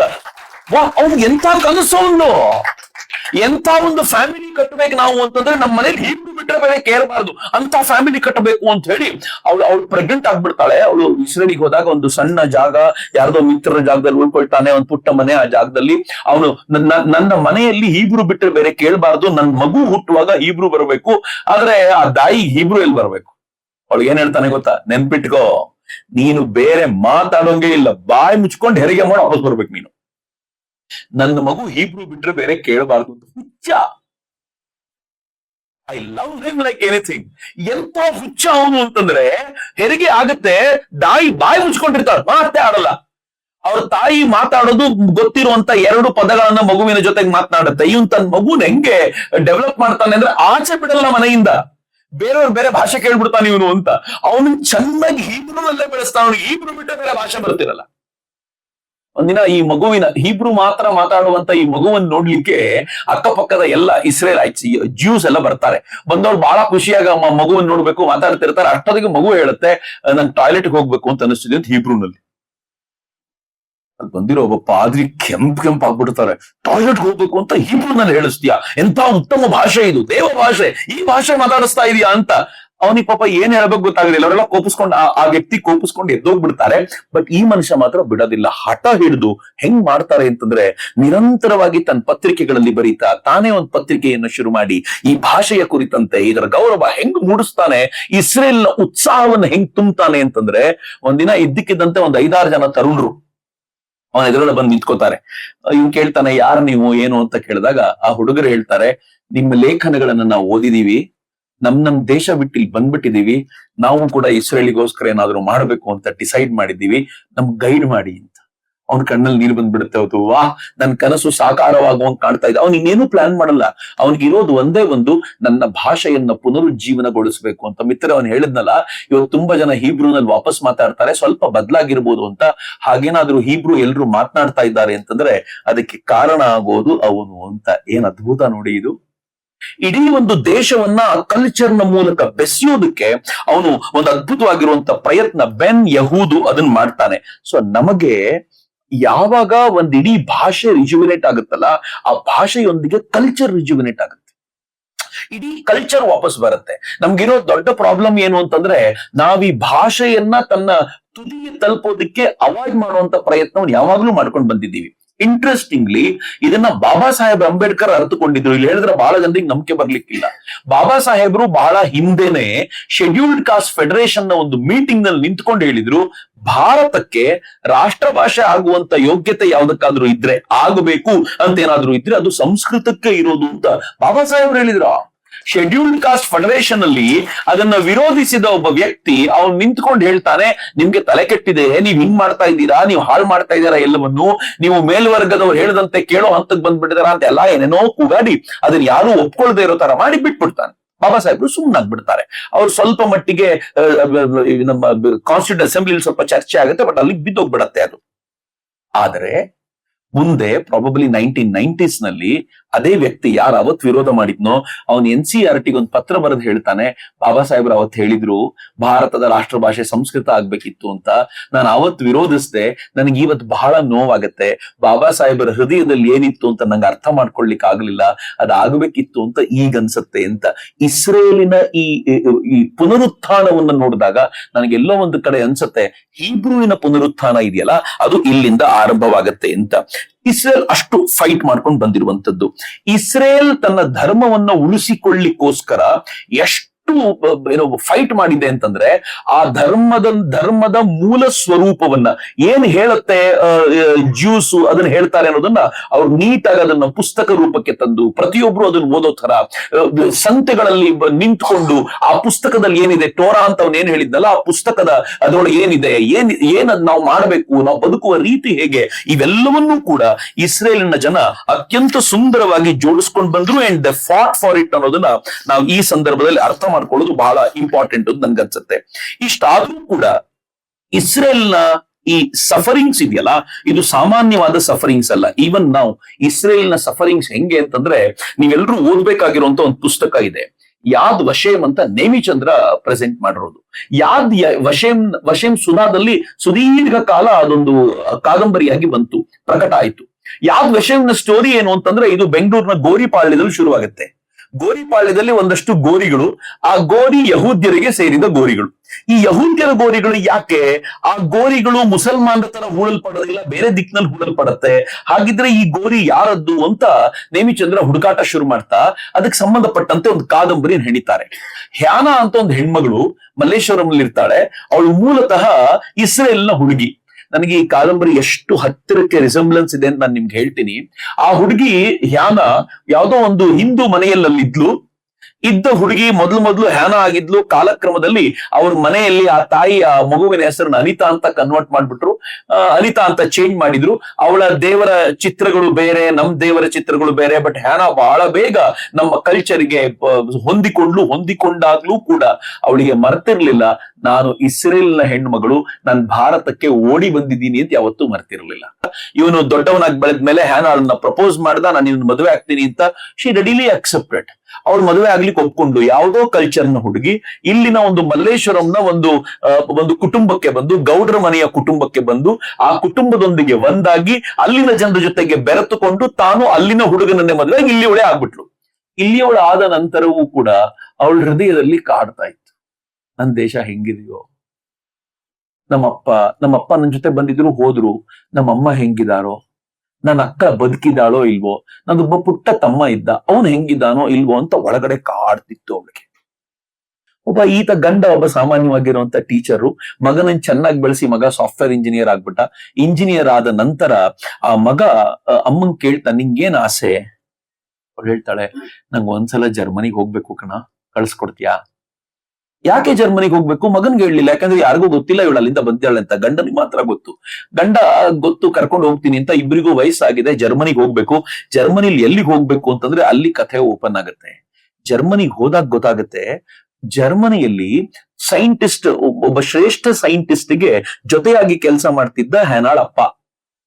ಯಾವಾಗ ಈ ಹಿಟ್ಲರ್ನ ಈ ರಾದ್ಧಾಂತಗಳು ಶುರುವಾದ್ವೋ ಅವ್ರಿಗೊಂದು ವಿಶ್ವಾಸ ಇತ್ತು, ಹಿಟ್ಲರ್ ಎಲ್ರನ್ನೂ ಓಡಿಸ್ಬೋದು, ಎಲ್ರಿಗೂ ತೊಂದರೆ ಕೊಡ್ಬೋದು, ನಾವು ಸೈಂಟಿಸ್ಟ್ಗಳಪ್ಪ, ನಮ್ಮನ್ ಚೆನ್ನಾಗಿ ನೋಡ್ಕೋತಾನೆ, ಯಾಕಂದ್ರೆ ನಾವು ಅಸೆಟ್ಸ್ ಅಲ್ಲ ದೇಶದ್ದು ಅಂತ. ಬಟ್ ಯಾವ ಅಸೆಟ್ ಯಾವುದು ಇಲ್ಲ. ಹಿಟ್ಲರ್ನ ಪಿತ್ತ ಹೆಂಗ್ ನೆತ್ತಿಗೇರಿತ್ತು ಅಂತಂದ್ರೆ, ನಮ್ಮ ಸೋಲಿಗೆ ಕಾರಣವಾದವರು ಜ್ಯೂಸ್ಗಳಂತ ನಿರ್ಧಾರ ಮಾಡಿದ್ದ. ಜ್ಯೂಸ್ಗಳಿಂದ ನಾವು ಪವರ್ಫುಲ್ ಅಂತ ತೋರಿಸ್ಲಿಕ್ಕೋಸ್ಕರ ಜ್ಯೂಸ್ಗಳನ್ನ ಹತ್ಯೆ ಮಾಡಬೇಕು ಅಂತ ನಿಶ್ಚಯ ಮಾಡಿ ಅವ್ರನ್ನ ಸಾಲ ನಿಲ್ಲಿಸ್ತಿದ್ದ. ಅವ್ರನ್ನ ಕರ್ಕೊಂಡೋಗಿ ಒಬ್ಬೊಬ್ಬರನ್ನೇ ಕೊಲ್ತಾ ಇದ್ದ. ಕೊನೆಗೆ ಒಬ್ಬೊಬ್ಬರನ್ನೇ ಕೊಲ್ಲೋದ್ ಸಾಕಾಗೋದಿಲ್ಲ, ತುಂಬಾ ಟೈಮ್ ಹಿಡಿಯುತ್ತೆ ಅಂತ ಗ್ಯಾಸ್ ಚೇಂಬರಿಗೆ ತಳ್ಳಿಬಿಡ್ತಿದ್ದ. 500 ಜನ ಇರ್ಬೋದಾಗಿರುವಂತ ಜಾಗದಲ್ಲಿ 1,500 ಜನರನ್ನು ತಳ್ಬಿಡೋದು. ಇಮ್ಯಾಜಿನ್ ಮಾಡಿ, ಇಲ್ಲೊಂದು ನಾವು 150 ಜನ ಕೂತ್ಕೋಬಹುದು ಅಂತ ಆದ್ರೆ, ಇಲ್ಲೊಂದು 1000 ಜನರನ್ನು ತಳ್ಬಿಟ್ರೆ ಹೆಂಗ್ ಕೂತ್ಕೋಬೇಕು? ಒಬ್ರು ತಲೆ ಮೇಲೆ ಒಬ್ರು ಕೂತ್ಕೋಬೇಕಷ್ಟೇ, ಇಂಥ ಜಾಗವನ್ನೆಲ್ಲ ಕಳೆದ ನಂತರ. ಹಂಗ್ ಕೂತು ಮೊದಲೇ ಸಫೋಕೇಶನ್ ಇರೋ ಕಡೆ ನೀವು ಕಾರ್ಬನ್ ಡೈಆಕ್ಸೈಡ್ ಗ್ಯಾಸ್ ಅನ್ನ ಮೇಲಿಂದ ಬಿಡ್ಲಿಕ್ಕೆ ಶುರು ಮಾಡಿ ಎಲ್ಲ ಕಡೆ ಲಾಕ್ ಮಾಡಿದ್ರೆ ಅವ್ರು ಉಸಿರು ಕಟ್ಟು ಸಾಯ್ಬೇಕಷ್ಟೇ. ಅವ್ನಿಗದು ಖುಷಿ ಕೊಡ್ತಿತ್ತು. ಯಾಕೆಂದ್ರೆ ಒಬ್ಬೊಬ್ಬರನ್ನು ಕೊಲ್ಲುವ ಟೈಮ್ ಸೇವ್ ಮಾಡ್ಬೋದು ನಾನು. ಹಿಟ್ಲರ್ ಹಿಂಗ್ ಮಾಡ್ತಿದ್ದ. ಆ ತರದ ಈ ಈ ಈ ಈ ಸೈಂಟಿಸ್ಟ್ ಫ್ಯಾಮಿಲಿ ಇತ್ತಲ್ಲ, ಈ ಫ್ಯಾಮಿಲಿಗೆ ಒಂದಿನ ಇವರು ಊರ್ ಬಿಟ್ಟು ಹೋಗ್ಬೇಕು ಅಂತ ನಿಶ್ಚಯ ಮಾಡುವಾಗ, ಹೋಗ್ಬೇಕು ಅಂದ್ರೆ ಕರ್ಕೊಂಡು ಹೋಗೋರು ಯಾರು? ಅಮೆರಿಕಕ್ಕೆ ಹೋಗ್ಬೇಕು ಅಂತಂದ್ರೆ ಅಮೆರಿಕಾದಲ್ಲಿ ಸ್ಪಾನ್ಸರ್ ಮಾಡಿ ಕರ್ಕೋಬೇಕು. ಸ್ಪಾನ್ಸರ್ ಮಾಡ್ಲಿಕ್ಕೆ ಯಾರು ತಯಾರಿಲ್ಲ. ಎರಡನೇ ನಾನು ಹೇಳಿದೆ, ಪಕ್ಕದ ರಾಷ್ಟ್ರದವ್ರು ಹೇಳ್ತಾರೆ ನಮಗೆ ಈ ಪ್ರಾಬ್ಲಮ್ ಅನ್ನ ಆಮದು ಮಾಡ್ಕೊಳ್ಲಿಕ್ಕೆ ಇಂಟ್ರೆಸ್ಟ್ ಇಲ್ಲ, ಇದು ಬೇಕಾಗಿಲ್ಲ ಅಂತ ಹೇಳುವಂತವ್ರು. ಸೊ ಇಂಥ ಪರಿಸ್ಥಿತಿಯಲ್ಲಿ ಇವಳ ಫ್ಯಾಮಿಲಿ ರಾತ್ರಿ ಹೊರಟು ನಿಲ್ತು. ಹೋದವ್ರು ಯಾರ್ಯಾರು? ಬಹಳ ಚೆನ್ನಾಗಿದೆ ಘಟನೆ. ಅಪ್ಪ ಮತ್ತು ಹ್ಯಾನಾ ಜೊತೆಯಲ್ಲಿ, ಅವ್ರ ಹಿಂದೆ ಅವ್ರ ಅಮ್ಮ, ಇನ್ನೂ ಹಾಲು ಕುಡಿತಾ ಇದ್ದ ಪುಟ್ಟ ಮಗು ಅವಳ ಕಂಕಳಲ್ಲಿ, ಸುಮಾರು 15 ವರ್ಷದ ಅವಳ ಅಕ್ಕ, ಹ್ಯಾನಾಳ ಅಕ್ಕ, ಅವ್ರ ಹಿಂದೆ ಹೋಗ್ತಿದ್ದಾರೆ. ಅವ್ರು ಕರ್ಕೊಂಡು ಹೋಗ್ಬೇಕಾದ್ರೆ ಒಂದು ಜೀಪ್ ಬಂತು. ಅಮ್ಮ, ಅಕ್ಕ ಮತ್ತು ಮಗು ಮೂವರ್ನು ಆ ಜೀಪಲ್ಲಿ ಹತ್ತಿಸ್ಕೊಂಡ್ರು. ಎಲ್ಲಿಗೆ ಹೋಗ್ತಾರೆ ಅಂತ ಯಾರಿಗೂ ಗೊತ್ತಿರ್ಲಿಲ್ಲ. ಅಪ್ಪ ಮತ್ತು ಮಗಳು ಮಾತ್ರ ಮುಂದಕ್ಕೆ ಹೋಗ್ತಿದ್ದಾರೆ. ಅವ್ರು ತಿರುಗಿಯೂ ನೋಡ್ಲಿಲ್ಲ. ಯಾಕೆ ತಿರುಗಿ ನೋಡ್ಲಿಲ್ಲ ಅಂತಂದ್ರೆ, ನಾವಿಬ್ರಾದ್ರೂ ಉಳ್ಕೊಂಡಿದೀವಿ, ನಾವಿಬ್ರು ಉಳ್ಕೊಳ್ಳೋದಿಲ್ಲ. ಯಾರ್ಯಾರಿಗೆ ತುಂಬಾ ಸಂಕಟ ಅನ್ನಿಸ್ತಿದೆಯೋ ಮಿತ್ರೆ, ದೂರದ ಇಸ್ರೇಲಿನ ಕಥೆ ಅಂತ ತಿಳ್ಕೊಳ್ಬೇಡಿ ಇದನ್ನ. ಪಕ್ಕದ ಕಾಶ್ಮೀರದ ಕಥೆಯು ಹಿಂಗೆ ಆಗಿತ್ತು ರೀ.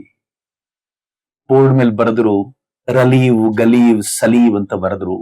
ಆ ಬರ್ದಿರೋದನ್ನ ನೋಡಿದಾಗ ನಮ್ಮಲ್ಲಿ ಕೆಲವು ಪಂಡಿತರು ಅನ್ಕೊಂಡ್ರು, ಛೇ ಯಾರೋ ಕೆಲವರು ಮಾಡಿರ್ತಾರೆ, ಉಳಿದವ್ರು ಎಲ್ರು ಹಂಗಿರ್ತಾರ, ಎಲ್ರು ಒಳ್ಳೆಯವ್ರು ಇರ್ತಾರ, 4 ಜನ ಕೆಟ್ಟವ್ರು ಇರ್ತಾರೆ ಅಂತ ನಾವ್ಯಾಕೆ ಹೋಗ್ಬೇಕು, ನಾವ್ ಇಲ್ಲೇ ಇರ್ತೀವಿ ಅಂತ. ಆದ್ರೆ ಅವ್ರಿಗೆ ಗೊತ್ತಿರ್ಲಿಲ್ಲ, ಪಕ್ಕದ ಮನೆಯವನ್ನೇ ತೋರಿಸ್ತಿದ್ದ, ಇಲ್ಲೇ ಇದ್ದಾರೆ ಪಂಡಿತರು, ಈ ಮನೆ ಇಲ್ಲೇ ಇದ್ದಾರೆ, ಅವ್ರನ್ನ ಕೊಲ್ಲಬಹುದು ಅಂತ ಟೆರರಿಸ್ಟ್ ಅನ್ನು ಕರ್ಕೊಂಡ್ ಬಂದು ಗುರುತಿಸಿ ತೋರಿಸ್ತಾ ಇದ್ದ.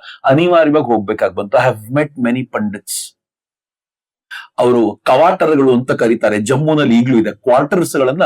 ಕವಾಟರ್ ಅಂತ ಕರಿಬಹುದು ಅಂತ ನಾನು ಅನ್ಕೊಳ್ತೀನಿ, ಗೊತ್ತಿಲ್ಲ ನಂಗೆ. They call it ಕವಾಟರ್ಸ್. ಕವಾಟರ್ ನಲ್ಲಿ ಒಬ್ರು ನಾನು ಹೋದಾಗ ಅಮರನಾಥ್ ವೈಷ್ಣವಿ ಅಂತ, ಅವರು ಪಂಡಿತರ ಫಾದರ್ ಅಂತ ಕರೀತಾರೆ. ಅವ್ರ ಜೊತೆ ಅವರ ಮನೆಯ ಕೆಲವು ಮಕ್ಕಳಿದ್ರು. ಅವ್ರು ಬಂದು ನನ್ಗೇನ್ ಹೇಳಿದ್ರು ಗೊತ್ತಾ, ಚಕ್ರವರ್ತಿ ಸರ್ ಹೆಂಗಿತ್ತು ನಮ್ ಪರಿಸ್ಥಿತಿ ಅಂತಂದ್ರೆ, ಮನೆಯ ಹೆಣ್ಣು ಮಕ್ಕಳನ್ನ ಅವರ ತಂದೆ, ಅವರ ಚಿಕ್ಕಪ್ಪ, ಅವರ ತಾಯಿ ಇವರೆಲ್ಲ ಸೇರ್ಕೊಂಡು ಬಾವಿ ತಳ್ಳಿಬಿಟ್ಟು ಅವ್ರು ಓಡೋಗ್ತಿದ್ರಂತ. ಯಾಕೆಂದ್ರೆ ಅಕಸ್ಮಾತ್ ಬಾವಿಗೆ ತಳ್ಳದೆ ಓಡೋದ್ರೆ ಈ ಕ್ರೂರಿ ಮುಸಲರ ಕೈಗೆ ಸಿಕ್ಬಿಟ್ರೆ ಅವ್ರು ರೇಪ್ ಮಾಡೋದನ್ನ ಕಣ್ಣಾರೆ ನೋಡ್ಬೇಕಾದ ಸ್ಥಿತಿ ಇತ್ತಲ್ಲ. ಹಿಂಗಾಗಿ ನಮ್ಮ ಮಕ್ಕಳನ್ನ ಸಾಯಿಸಿ ಹೋಗ್ಬಿಡ್ತಿದ್ವಿ ಅಂತ. ನನಗೆ ಎಷ್ಟು ರಿಸೆಂಬ್ಲೆನ್ಸ್ ಅನ್ಸುತ್ತೆ ಅಂತಂದ್ರೆ, ತಂದೆ ಮತ್ತು ಹ್ಯಾನಾ ಮುಂದಕ್ಕೆ ಹೋಗ್ಬೇಕಾದಾಗ ಅದ್ರ ಹಿಂದೆ ಬರ್ತಿದ್ದಂತ ಮಗಳು, ತಾಯಿ, ಮಗಳು ಮತ್ತು ಕಂಕಳಲ್ಲಿದ್ದಂತ ಒಂದು ಮಗುವನ್ನ ನೋಡಿಯೂ ನೋಡದಂತೆ ಹೋಗಬೇಕು ಅಂತಂದ್ರೆ ಯಾವ ಪರಿ ಗಟ್ಟಿ ಆಗ್ಬಿಟ್ಟಿರ್ಬೇಕು ಮನ್ಸು. ನಿಮಿಚಂದ್ರ ಅದನ್ನ ಅದ್ಭುತವಾಗಿ ಬರೀತಾರ್ರಿ. ವಿತೌಟ್ ಏನು ಟಿಯರ್ಸ್ ಇನ್ ಯರ್ ಐಸ್, ನೀವು ಅದನ್ನ ಓದ್ಲಿಕ್ಕೆ ಆಗೋದಿಲ್ಲ. ಅವಳು ಪ್ರತಿ ಸಲ ನೆನಪಿಸ್ಕೊಳ್ತಾಳೆ, ನನ್ ಕಣ್ಣೆದುರಿಗಿದ್ದಾಳೆ ನಮ್ಮ ಅಕ್ಕ, ಹೆಂಗಿದಾಳೋ ಏನೋ ಅಂತ. ಅವಳು ಜರ್ಮನಿಗೆ ಹೋಗ್ತಾಳೆ. ಡಕಾವ್ ಅನ್ನೋಂತ ಜಾಗಕ್ಕೆ ಕರ್ಕೊಂಡು ಹೋಗಿರ್ತಾರ ಅವ್ರನ್ನ. ಡಕಾವ್ ನಲ್ಲಿ ಹುಡುಕ್ಲಿಕ್ಕೆ ಹೋದ್ರೆ ಅವಳು ಒಂದು ಸಮಾಧಾನ ಏನಾಗುತ್ತೆ ಅಂದ್ರೆ, ಅಲ್ಲಿರುವಂತ ಗೈಡ್ ಹೇಳ್ತಾನೆ, ಎಲ್ಲ ಕಡೆ ಗ್ಯಾಸ್ ಚೇಂಬರ್ ಯೂಸ್ ಮಾಡಿದ್ರು, ಡಕಾವ್ ನಲ್ಲಿ ಮಾತ್ರ ಗ್ಯಾಸ್ ಚೇಂಬರ್ ಇದ್ರೂ ಕೂಡ ಅದನ್ನ ಯೂಸ್ ಮಾಡ್ಲಿಲ್ಲ. ಹಬ್ಬ, ಹಂಗಿದ್ರೆ ನಮ್ಮ ಅಮ್ಮ ಉಳ್ಕೊಳ್ಳೋ ಚಾನ್ಸಸ್ ಇದ್ದಿರ್ಬೋದು ಆಮೇಲೆ ಅಂತ. ಆಮೇಲೆ ಯಾರೋ ಹೇಳ್ತಾರೆ, ನಿಮ್ಗೆ ಇಲ್ಲಿಗಿಂತ ಹೆಚ್ಚು ಅಮೆರಿಕಾದಲ್ಲಿ ಸಿಗುತ್ತೆ ಅಂತ. ಬಟ್ ಅಮೆರಿಕಾಗ್ ಹೋಗ್ಲಿಕ್ಕೆ ದುಡ್ಡಿಲ್ಲ ಅಂತ ವಾಪಸ್ ಇಂಡಿಯಾಕ್ ಬರ್ತಾರೆ. ಇಂಡಿಯಾಕ್ ಬಂದ್ಮೇಲೆ ಮಗನಿಗೆ ಶುರು ಮಾಡ್ಕೊಳ್ತಾರೆ, ಅಮೆರಿಕಾಗ್ ಕಳ್ಸ್ಕೊಡೋ ಪ್ಲೀಸ್, ಜರ್ಮನಿ ಆಯ್ತಲ್ಲ, ಅವಳಿಗೆ ಅಮೆರಿಕ ತಿರುಗಬೇಕು ಅಂತಲ್ಲ, ಅಮೆರಿಕಾದಲ್ಲಿರುವಂತ ಆ ಮ್ಯೂಸಿಯಂ ನೋಡಬೇಕು ಅಂತ. ಅಮೆರಿಕಾದಲ್ಲಿ ಇದಕ್ಕೆ ಸಂಬಂಧಪಟ್ಟ ದೊಡ್ಡ ಮ್ಯೂಸಿಯಂ ಅನ್ನ ಮೇಂಟೈನ್ ಮಾಡಿದ್ದಾರೆ. ಆ ಮ್ಯೂಸಿಯಂ ನಲ್ಲಿ ಇವರೆಲ್ಲ ತೀರಿಕೊಂಡವರ ಫೋಟೋ, ಬದುಕುಳಿದವರ ಫೋಟೋ, ಅವರ ವಸ್ತುಗಳೇನಾದ್ರೂ ಸಿಕ್ಕಿದ್ರೆ ಅದನ್ನೆಲ್ಲವನ್ನು ಕಲೆಕ್ಟ್ ಮಾಡುವಂತ ಪ್ರಯತ್ನ ಮಾಡಿದ್ದಾರೆ. ಇವಳೆಲ್ಲ ಹೇಗೋ ಮಾಡ್ಕೊಂಡು ಅಲ್ಲಿ ಹೋಗಿ ಅದನ್ನೆಲ್ಲ ನೋಡ್ಬೇಕಾದ್ರೆ ಎಲ್ಲೂ ತನ್ನ ತಾಯಿ ಫೋಟೋ ಇಲ್ಲ. ಶಿ ಇಸ್ ಹ್ಯಾಪಿ, ಯಾರು ಸತ್ತಿಲ್ಲ ನಮ್ಮಮ್ಮ. ಎಲ್ಲೋ ಅವಳ ಅಕ್ಕನ ಫೋಟೋ ಇಲ್ಲ, ಏನೂ ಇಲ್ಲ. ಬಟ್ ಎಲ್ಲ ನೋಡುವಾಗ ಅವ್ರ ಆರ್ಟಿಕಲ್ಸ್ ಸೇವ್ ಮಾಡಿರೋ ಜಾಗಕ್ಕೆ ಹೋಗಿ ನೋಡ್ತಾಳೆ, ಅಲ್ಲೊಂದು ಚಿಕ್ಕ ಶೂ ಕಾಣುತ್ತೆ, ಒಂದ್ 14-15 ವರ್ಷದ ಹಾಕೋ ಹೆಣ್ಮಗಳು. ತಕ್ಷಣ ಅವಳು ಚೀರ್ತಾಳೆ, ಇವು ನಮ್ಮ ಅಕ್ಕನ ಶೂಸ್ ಇದು, ನಂಗೆ ಇನ್ನೂ ನೆನಪಿದೆ, ಅಪ್ಪ ಆಗ್ತಾನೆ ತಗೊಂಡ್ ಬಂದಿದ್ರು ಹೊಸ ಶೂ, ನಮ್ಮ ಅಕ್ಕನ ಹೆಸರಿನ ಅದ್ರ ಮೇಲೆ ಬರೆದಿದೆ ನೋಡು, 100% ನಮ್ಮ ಅಕ್ಕಂದು ಅಂತ ಗಂಡನ ಹಿಡ್ಕೊಂಡು 70-72 ಹೆಣ್ಮಗಳು ಚೀರಾಡ್ತಾಳೆ. ಅವನು ಅಲ್ಲಿರೋ ಗೈಡನ್ ಕರ್ಕೊಂಡ್ ಬಂದು ಎಲ್ಲಿಂದ ಸಿಕ್ತು ಅಂದಾಗ ಎಲ್ಲಿಂದ ಬಂತು ಗೊತ್ತಿಲ್ಲ, ಎಲ್ಲ ಕಲೆಕ್ಟ್ ಮಾಡಿ ಹಾಕಿದ್ದೀವಿ. ಇದ್ರ ಬಗ್ಗೆ ನಿಮ್ಗೆ ಹೆಚ್ಚಿನ ಡೀಟೇಲ್ ಸಿಗ್ಬೇಕು ಅಂದ್ರೆ ಇಸ್ರೇಲ್ಗೆ ಹೋಗ್ಬೇಕು, ಅಲ್ಲಿ ಇದ್ರ ಬಗ್ಗೆ ಡೀಟೇಲ್ ಸಿಗ್ಬೋದು ಅಂತ. US ಇಂದ ಇಸ್ರೇಲ್ಗೆ ಹೋಗೋದು ಸುಲಭ. ಸೊ ದೇ ಕಮ್ ಟು ಇಸ್ರೇಲಿಗೆ ಬರ್ತಾರೆ. ಇಸ್ರೇಲ್ ಬಂದು ಅವಳಿಗೆ ಬಹಳ ಸಂಕಟ. ಆ ಗೋಡೆ ಹತ್ರ ಬಂದು ಇವ್ನು ಕೇಳ್ತಾನೆ, ಅವಳು ಕರ್ಕೊಂಡ್ಬಂದ ಗೈಡ್ ಕೇಳ್ತಾನೆ, ನೀವು ಈ ಪ್ರೇ ಮಾಡ್ಲಿಕ್ಕೆ ಹೋಗ್ತೀರಾ ಅಲ್ಲಿಗೆ ಅಂದಾಗ, ಇಲ್ಲಪ್ಪ ನನಗೆ ಮ್ಯೂಸಿಯಂಗೆ ಹೋಗ್ಬೇಕು, ಮ್ಯೂಸಿಯಂಗೆ ಕರ್ಕೊಂಡು ಹೋಗು. ಆ ಮ್ಯೂಸಿಯಂಗೆ ಹೋಗೋ ದಾರಿಯಲ್ಲಿ ನಾವ್ ಆಕ್ಚುಲಿ ಪಂಡಿತರಿಗೆ ಹಿಂಗ್ ಮಾಡಿಲ್ಲ ರೀ. ದಾರಿಯಲ್ಲಿ ಉದ್ದಕ್ಕೂ ಕೂಡ ಒಂದೊಂದು ಗಿಡಗಳನ್ನ ನೆಟ್ಟು ಮರ ಮಾಡಿ ಬೆಳೆಸಿದ್ದಾರೆ. ಬೆಳೆಸಿ ಹೇಳ್ತಾರೆ, ಇದು ತೀರಿಕೊಂಡ ಪ್ರತಿಯೊಬ್ಬರ ನೆನಪಿಗೋಸ್ಕರ ಇರುವುದು. ಅಲ್ಲಿ ಅವರೆಲ್ಲರನ್ನೂ ಆ ಗಿಡಗಳ ಜೊತೆ ತುಂಬಾ ಕಾಲ ಕಳೆದು ಫೈನಲಿ ಅದನ್ನ ಎಂಟರ್ ಮಾಡ್ತಾಳೆ. ಎಂಟರ್ ಮಾಡಿದಾಗ ಯಾವ ಕುರುಹು ಸಿಗಲ್ಲ, ತನ್ನ ತಾಯಿ ಕುರುಹು, ತನ್ನ ಅಕ್ಕನ ಕುರುಹು ಏನೂ ಸಿಗದಿಲ್ಲ. ಅಲ್ಲಿ ಯಾರೋ ಒಬ್ಬ ಹೆಣ್ಮಗಳು ಬಂದು ಬಿಕ್ಕಳಿಸಿ ಅಳ್ತಾ ಇರೋದನ್ನ ಅವಳು ಮಾತಾಡ್ಸಾಕ ಹೇಳ್ತಾಳೆ, ನಾನು ನನ್ನ ಅಕ್ಕ ಗ್ಯಾಸ್ ಚೇಂಬರ್ಗೆ ಹೋಗ್ಬೇಕಾಗಿತ್ತು, ಬೈ ಚಾನ್ಸ್ ಅವಳು ಬಚಾವಾಗಿ ಬಂದ್ಲು, ಆಫ್ಟರ್ ಅ ಲಾಂಗ್ ಟೈಮ್ ನಂಗೆ ಸಿಕ್ಕಿದ್ಲು, ನಾನು ಅವಳದ್ದು ಇವತ್ತಿನ ಫೋಟೋಸ್ ಎಲ್ಲ ನೋಡ್ತಾ ಇದ್ದೀನಿ ಅಂತಂದಾಗ ಇವಳು ಕೇಳ್ತಾಳೆ, ನಿಮ್ಮ ಅಕ್ಕ ಎಲ್ಲಿರ್ತಾರೆ ಸ್ವಲ್ಪ ಪರಿಚಯ ಮಾಡ್ಕೊಡ್ತೀರಾ? And she gives her number. ಅವಳು ಅಲ್ಲಿರ್ತಾಳೆ, ಮಾತಾಡಿ ಅಂತ. ಇವಳು ತಕ್ಷಣ ಅವ್ರಿಗೆ ಫೋನ್ ಮಾಡಿ ಕೇಳಿದಾಗ ಅವ್ರು ಹೇಳ್ತಾಳೆ, ಹೌದು, ಗ್ಯಾಸ್ ಚೇಂಬರಿಗೆ ಹೋಗಿ ಉಳ್ಕೊಂಡ್ ಬಂದವಳೊಬ್ಳು ನಂಗೆ ಪರಿಚಯ ಇದೆ, ಅವಳ ಹೆಸರು ಇಂಥದ್ದು ಅಂತ. ಇವ್ಳು ಶಾಕ್ ಆಗ್ತಾಳೆ, ಒಬ್ರಾದ್ರೂ ಸಿಗ್ತಾರಲ್ಲ, ಲೆಟ್ ಅಸ್ ಸಿ ಅಂತ. ಡಕಾವ್ನಿಂದ ಬಂದಿರುವಂತ ಒಂದು ಹೆಣ್ಮಗಳ ಪರಿಚಯ. ಇಡೀ ಇದನ್ನ ತೆಗೆದು ಡೈರೆಕ್ಟ್ ತೆಗೆದು ಆ ಹೆಸರನ್ನ ಎಲ್ರಿಗೂ ಫೋನ್ ಮಾಡ್ತಾರೆ. ರಾತ್ರಿ ಇಡೀ ಗಂಡ ಹೆಂಡತಿ ಕೂತ್ಕೊಂಡು, ನೀವು ಹೌದಾ, ನೀವು ಅವರೇನಾ ಅಂತ ಕೇಳಿ. ಏನ್ ಕೇಳಿದ್ರು ಗೊತ್ತಾಗೋದಿಲ್ಲ. ಒಂದು ಮನೆಯಲ್ಲಿ ಮಾತ್ರ ಉತ್ತರ ಬರುತ್ತೆ, ಹೌದು, ಡಕಾವಲ್ ಇದ್ದವರು ಇವತ್ತು ಅವ್ರು ಹೊರಗಡೆ ಹೋಗಿದ್ದಾರೆ, ನಾಳೆ ಬರ್ತಾರೆ ಅಂತ. ನಾಳೆವರೆಗೂ ಕಾಯೋ ಪುರ್ಸೊತ್ತಲ್ಲಿ ಇವಳು ಓಡ್ತಾಳ ಕಡೆಗೆ, ಎಲ್ಲಿದ್ದಾರೆ ನೋಡ್ಬೇಕು ಅಂತ. ಆಕೆ ಸಿಕ್ಕಾಗ ನೋಡಿದ ತಕ್ಷಣ ಕಣ್ಣಲ್ಲಿ ನೀರ್ ಬರುತ್ತೆ. ಯಾಕೆಂದ್ರೆ ತನ್ನ ಸ್ವಂತ ಅಕ್ಕ ಅಲ್ಲಿ ಸಿಕ್ಬಿಡ್ತಾಳೆ ಅವಳಿಗೆ after a long time. Of course ನಾನಿದನ್ನ ತುಂಬಾ ಕಟ್ ಶಾರ್ಟ್ ಮಾಡಿ ಹೇಳ್ತಿದ್ದೀನಿ, ಬಟ್ ಇಡೀ ಆ ಕತೆ ಹೆಂಗ್ ಹೋಗುತ್ತೆ ಅಂತಂದ್ರೆ ಎಷ್ಟೋ ಬಾರಿ ಕಣ್ಣಲ್ಲಿ ನೀರ್ ಬಂದ್ಬಿಡ್ತಾ. ನಾನ್ ಇಮ್ಯಾಜಿನ್ ಮಾಡ್ತಾ ನಾನು ಆ ಕಥೆ ಮರ್ತು ಬಿಟ್ಟೆ. ನಂಗೆ ಇಸ್ರೇಲ್ ಮರ್ತೋಯ್ತು, ನಾನು ಎಲ್ಲಿ ಕಳೆದು ಹೋಗ್ಬಿಟ್ಟೆ ಗೊತ್ತಾ? ನನ್ ಜೊತೆ ನನ್ನ ಹಾಸ್ಟೆಲ್ ನಲ್ಲಿ ನಾನು ಓದುವಾಗ ನನ್ನ ರೂಮಲ್ಲಿ ಒಬ್ಬ ಹುಡುಗ ಇದ್ದ, ಮೊಮಿನ್ ಅಂತ ಅವನ ಹೆಸರು. ಮೊಮಿನ್ ಯಾರು ಅಂದ್ರೆ ಪಂಡಿತರ ಹುಡುಗ. ನಾನು ಆಗ್ತಾನೆ ಕಾಶ್ಮೀರಿ ಪಂಡಿತರ ಬಗ್ಗೆ ಓದ್ತಾ ಇದ್ದವನು. ನಾನು ಮೊಮಿನನ್ ಕೇಳಿದೆ, ಮೊಮಿನ್ ನೀವೆಲ್ಲ ಬಿಟ್ಟು ಓಡ್ ಬಂದ್ಬಿಟ್ರ ಅಂತ. ಅವ್ನ್ಗೆ ಎಷ್ಟು ಹರ್ಟ್ ಆಗ್ಬಿಡ್ತು ಅಂದ್ರೆ, ನಾವು ಓಡ್ಲಿಲ್ಲ ಕಣೋ, ಓಡ್ಸೋಂಗ್ ಮಾಡಿದ್ರು ನಮ್ಮನ್ನ ಅಂತ. ನಾವು ಫೈಟ್ ಮಾಡ್ಲಿಲ್ಲ ಅಂತ ತಿಳ್ಕೊಳ್ಬೇಡ, ನಮ್ಗ್ ಫೈಟ್ ಮಾಡ್ಲಿಕ್ಕೆ ಯಾರ ಸಪೋರ್ಟು ಸಿಗ್ಲಿಲ್ಲ. ಎಷ್ಟು ಮಾಡ್ಬೋದೋ ಅಷ್ಟ್ ಮಾಡಿ ಕೊನೆಗೆ ಇದ್ದಿದ್ದನ್ನೆಲ್ಲ ಬಿಟ್ಟು ಬಂದ್ವಿ. ಇವತ್ತಿಗೂ ನಮ್ ಫೈಟ್ ನಿಂತಿಲ್ಲ ಅಂದ. ನಾನು ಹೆಂಗೆ ಇವತ್ತಿನ ಫೈಟ್ ಅಂತ ಕೇಳಿದ್ರೆ ಏನಂದ ಗೊತ್ತಾ ಅವನು? ನಂಗೆ ನೀನ್ ಯಾರು ಅಂತ ಗೊತ್ತಿಲ್ಲ, ನನ್ ಬೆಂಗಳೂರು ಯಾವ್ದು ಅಂತ ಗೊತ್ತಿಲ್ಲ, ನನ್ನ ಅಕ್ಕಪಕ್ಕದವ್ರು ಯಾರು ಇಲ್ಲ, ನನ್ನ ಅಣ್ಣ ತಮ್ಮಂದ್ರಿಲ್ಲ, ನನ್ನ ಅಜ್ಜಿ ಎಲ್ಲಿ ಹೋದ್ಲೋ ಗೊತ್ತಿಲ್ಲ, ನನ್ನ ತಾತ ಹೆಂಗೋ ಗೊತ್ತಿಲ್ಲ, ನನ್ನ ಅಪ್ಪ ಅಮ್ಮ ಎಲ್ಲಿದ್ದಾರೋ ದೂರ ಹೋಗಿದ್ದಾರೋ ಗೊತ್ತಿಲ್ಲ. ಆದ್ರೂ ನಾನ್ ಬೆಂಗಳೂರಿಗೆ ಬಂದು ನಾನೇ ಸ್ವಂತ ಓದಿಕೊಂಡು ಈ ಹಂತಕ್ಕೆ ಬಂದು ನಿನ್ ಜೊತೆ ರೂಮ್ಮೇಟ್ ಆಗಿದ್ದೀನಲ್ಲ, ನನ್ ಫೈಟ್ ಇನ್ನೂ ನಿಂತಿಲ್ಲ ಕಣೋ ಅಂತ. ನಿಜ ಅನ್ನಿಸ್ಬಿಡ್ತೀರಿ ನನ್ಗೆ. ನಾನು ನೀವು ಚೆನ್ನಾಗಿ ಓದ್ಕೊಂಡಿರೋದು, ಏನೋ ಮಾತಾಡ್ತಿರೋದು ಭಾರಿ ದೊಡ್ಡ ಸಂಗತಿ ಅಲ್ಲ. ನಮ್ಮ ಅಪ್ಪ ಅಮ್ಮ ಜೊತೆಯಲ್ಲೇ ಇದ್ರು, ನನ್ನ ತಾತ ಅಜ್ಜಿ ನೋಡಿದೀನಿ, ನನ್ ಮನೆ ನನ್ನ ಆಸ್ತಿ ಇಲ್ಲೇ ಇತ್ತು. ಅವ್ನು ಇದ್ದದ್ದನ್ನೆಲ್ಲ ಬಿಟ್ಟು ಅರ್ಧ ರಾತ್ರಿಯಲ್ಲಿ ಓಡ್ ಬಂದಲ್ಲ. ಆ ಪಂಡಿತರ ಬದುಕು ಹೆಂಗಿತ್ತು? ಇದಕ್ಕೆ ಇಸ್ರೇಲ್ ಜೀವಗಳ ಬದುಕಿಗೂ ಪಂಡಿತರ ಬದುಕಿಗೂ ಬಹಳ ಡಿಫರೆನ್ಸ್ ಏನಿಲ್ಲ. ಅವರು ಹೇಗ್ ಬಂದ್ರು ಅಂತಂದ್ರೆ, ಕಾಶ್ಮೀರವನ್ನ ಬಿಟ್ಟು ಜಮ್ಮು ಬಂದ್ರು, ಕಾಶ್ಮೀರವನ್ನ ಬಿಟ್ಟು ಭಾರತದ ಬೇರೆ ಬೇರೆ ಭಾಗಗಳಿಗೆ ಹೋದ್ರು. ಅವ್ರಿಗೆ ಏನ್ ಕೊಟ್ವಿ ಗೊತ್ತಾ ನಾವು? ಅವ್ರಿಗೊಂದು ಪುಟ್ಟ ಟೆಂಟ್ ಆ ಟೆಂಟ್ ಅನ್ಕೊಳ್ಳಿ ಅಂತ. ಅವ್ರು ಅನ್ಕೊಂಡ್ರು ಒಂದ್ 8 ದಿನಕ್ಕೆ ನಾವು ವಾಪಸ್ ಹೋಗ್ತೀವಿ ಅಂತ. ಯಾವ 8 ದಿನ? 90ರ ದಶಕದಲ್ಲಿ ನಡೆದಿದ್ದು. ನಾನು ಹೆಚ್ಚು ಕಡಿಮೆ 2007 2008ಕ್ಕೆ ಹೋದಾಗ ಇನ್ನೂ ಕೂಡ ಅದೇ ತರದ ಟೆಂಟ್ಗಳು ಬಾಕಿ ಇದ್ವು. 15-20 ವರ್ಷಗಳ ಕಾಲ ಟೆಂಟ್ ನಲ್ಲಿದ್ರು. ಅವ್ನ ಮಮ್ಮಿನ ಹೇಳ್ತಾನೆ, ಅದೇ ತರದ ಒಂದು ಟೆಂಟ್ ಅಲ್ಲಿ ನಾನು ಇರ್ತಾ ಇದ್ದಿದ್ದು. ಹರಿದೋಗಿದ್ದ ಟೆಂಟ್ಗೆ ಬಟ್ಟೆ ಹಾಕೊಂಡು ಮುಚ್ಕೊಂಡು ನಾವ್ ಅದ್ ಎಷ್ಟು ವರ್ಷ ಕಳೆದಿದೀವೋ ದೇವರೇ ಬಲ್ಲ ಕಣ. ಹಂಗಂದ್ ಏನಂದ ಗೊತ್ತಾ ಅವನು, ನಮ್ಮ ಮನೆಯಲ್ಲಿ ಮದುವೆ ಆದ್ರೆ ಒಂದ್ ಟೆಂಟ್ ಅಲ್ಲಿ ರೂಮ್ ಯಾವುದು ಕಣ. ನಾವು ಶ್ರದ್ಧೆಯಿಂದ ಅಥವಾ ಧೈರ್ಯವಾಗಿ ಮುಂದಿನ ಪೀಳಿಗೆಯನ್ನ ಸೃಷ್ಟಿಸುವ ಕೆಲಸವೂ ಮಾಡ್ಲಿಕ್ಕೆ ಆಗ್ತಿರ್ಲಿಲ್ಲ ನಮ್ಗೆ ಅಂತ. ಅವನ ಆಲೋಚನೆ ಬೇರೆ. ನಂಗೆ ಗೊತ್ತು, ಅದೇ ನೀವು ತೆಗೆದುಕೊಳ್ಳೋ ರೀತಿ ಹೆಂಗಾದ್ರೂ ಇರ್ಬೋದು. ಒಂದ್ ಟೆಂಟ್ ನಲ್ಲಿ ಇಡೀ ಫ್ಯಾಮಿಲಿನ ಇಟ್ಕೊಂಡಿದ್ವಿ. But pandits fought back.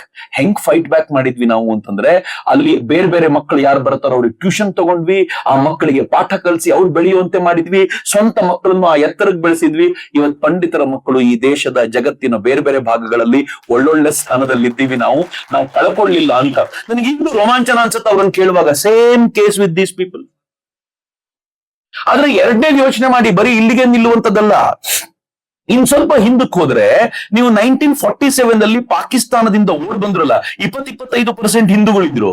ಆ 25% ಹಿಂದೂಗಳಲ್ಲಿ ಇವತ್ತು 2% ಗಿಂತ ಕಡಿಮೆ ಇದ್ದಾರೆ. ಎಲ್ಲೋದ್ರು ಉಳಿದವರು. ಅವ್ರ ಫ್ಯಾಮಿಲಿ, ಅವ್ರ ಹ್ಯಾನಾನ್ ಕಾಪಾಡ್ಲಿಕ್ಕೆ ಯಾರಾದ್ರೂ ಒಬ್ಬರು ಸಿಗ್ತಾರಾ?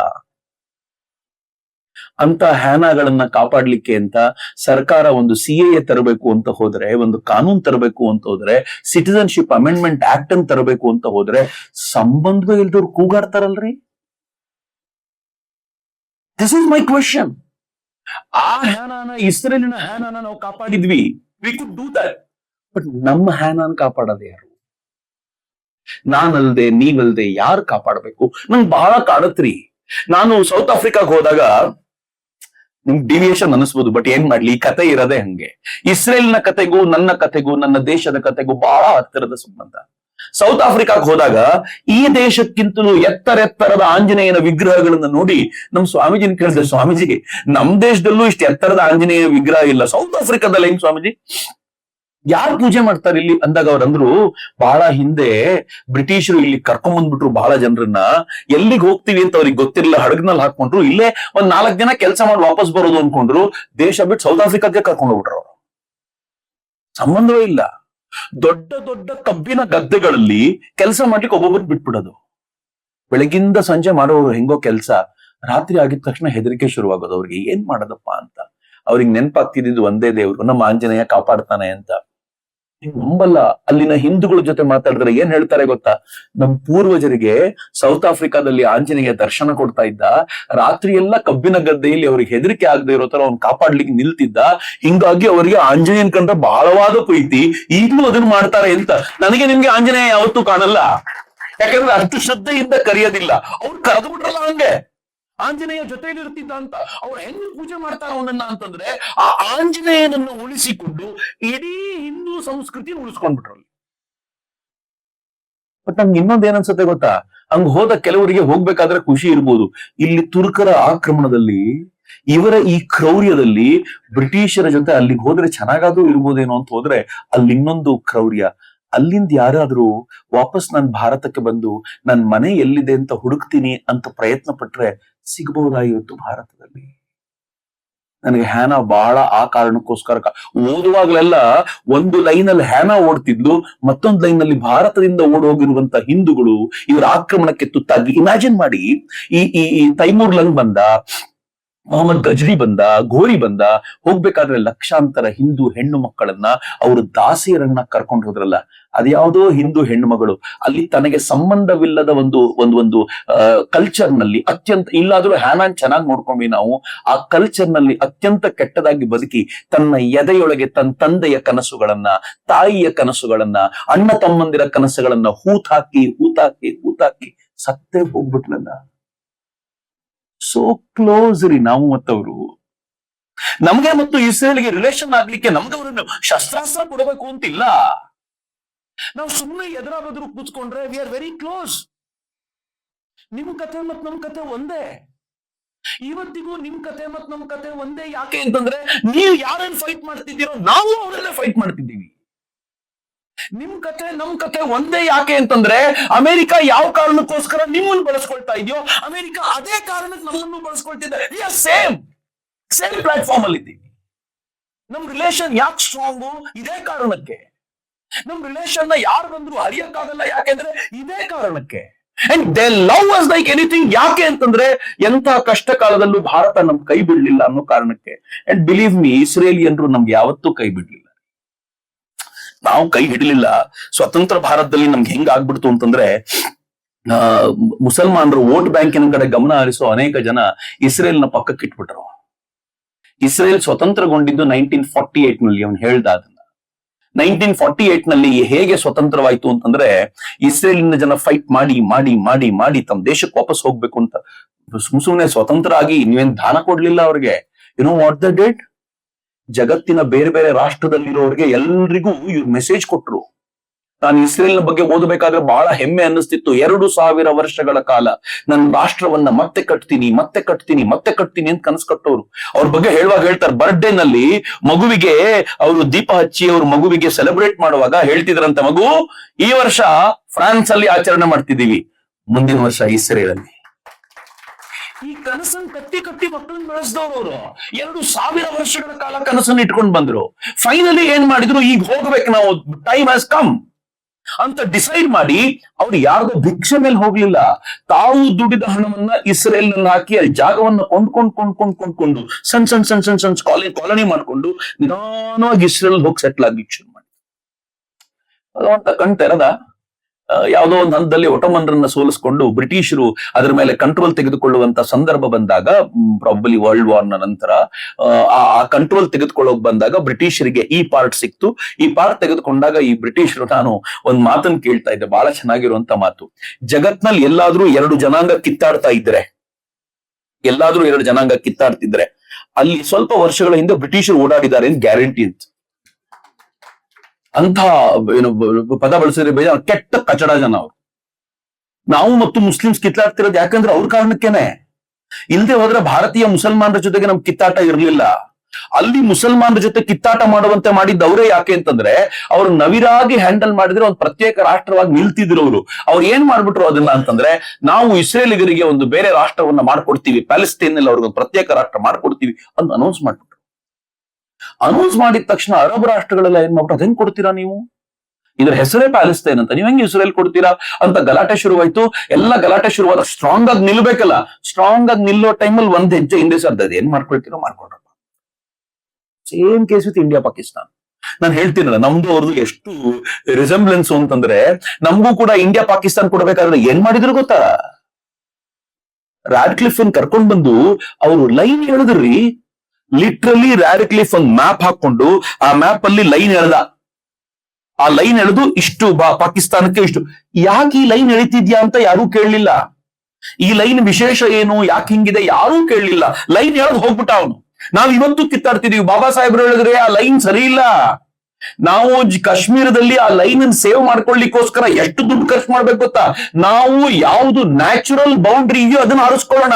ಎಲ್ಲಿ ನದಿ ಹರಿಯುತ್ತೋ ಅದು ಬೌಂಡ್ರಿ ಆಗ್ಲಿ, ಎಲ್ಲಿ ದೊಡ್ಡ ಗುಡ್ಡ ಇರುತ್ತೋ ಅದು ಬೌಂಡ್ರಿ ಆಗ್ಲಿ, ಹಂಗ್ ಬೌಂಡ್ರಿ ಮಾಡ್ಕೊಳ್ಳೋಣ ಅಂತ ಬಾಬಾ ಸಾಹೇಬರು ಹೇಳಿದ್ರು. ಆದ್ರೆ ಅದು ಆಗ್ಲಿಲ್ಲ. ನಾವ್ ಇವತ್ತಿಗೂ ಬಾಬಾ ಸಾಹೇಬರ ಮಾತನ್ನು ಕೇಳದೆ ಹೋಗಿದ್ದಕ್ಕೆ ಇವತ್ತು ನಾವು ಅದಕ್ಕೆ ಟ್ಯಾಕ್ಸ್ ಕಟ್ತಿದೀವಿ. ಅಷ್ಟು ದೊಡ್ಡ ಮೊತ್ತವನ್ನ ಬಾರ್ಡರ್ ಕಾಪಾಡ್ಕೊಳ್ಳಿಕ್ಕೆ ಕೊಡ್ತಾ ಇದ್ದೀವಿ. ಆದ್ರೆ ಅವ್ರ ಉದ್ದೇಶ ಏನಿತ್ತು ಅಂದ್ರೆ ಕಿತ್ತಾಡ್ ಸಾಯಿಲಿ ಅಂತಾನೆ ಇತ್ತು. ಹಂಗೆ ಮಾಡಿಟ್ಟು ಹೋದ್ರು ಅವರು. ಸೇಮ್ ಕೇಸ್ ಅಲ್ಲಿ ಮಾಡಿಟ್ರು. ಅವ್ರು ಹೆಂಗೆ ಕಿತ್ತಾಡ್ಲಿಕ್ಕೆ ಶುರು ಮಾಡಿದ್ರು ಅಂತಂದ್ರೆ, ಫೈನಲಿ ಅದರ ನಡುವೆ ಫೈಟ್ ಮಾಡ್ಕೊಂಡು ಅವ್ರಿಗೇನು ಉದ್ದೇಶ ಅಂತಂದ್ರೆ, ಈ ಅರಬ್ ಕಂಟ್ರೀಸ್ ನ ಎದುರಿಸಿ ನಿಲ್ಲಿಕ್ಕೆ ಒಂದು ಶಕ್ತಿ ಬೇಕು. ಅವರೇ ಡೈರೆಕ್ಟ್ ಆಗಿ ಮಾಡ್ಲಿಕ್ಕೆ ಆಗೋದಿಲ್ಲ. ಇಸ್ರೇಲ್ ಮಾಡ್ತಾ ಇರ್ಲಿ, ನಾವು ಸಪೋರ್ಟ್ ಮಾಡ್ತಿರೋಣ.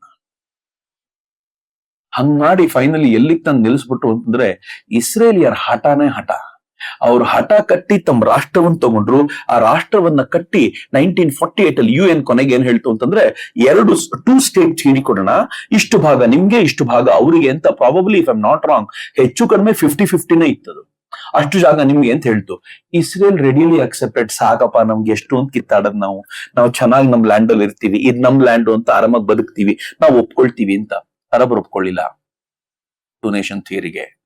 ಮಜಾ ಏನ್ ಗೊತ್ತಾ? ಭಾರತ ಅರಬರ ಪರವಾಗಿ ನಿಂತ್ಕೊಳ್ತು, ನನಗೂ ಇಷ್ಟ ಇಲ್ಲ ಇದು ಅಂತ. ನಿಮ್ಗೆ ಯಾಕ್ರಿ ತಂಟೆ? ಆದ್ರೆ ನಮಗೇನಿತ್ತು ಅಂತಂದ್ರೆ ಈ ಮುಸಲ್ಮಾನರ ಜೊತೆ ಇವ್ರನ್ನ ಬೇಜಾರ್ ಮಾಡ್ಕೊಂಡ್ ಬಿಡ್ತಾರೆ ಅಂತ we stood with Arab Nations.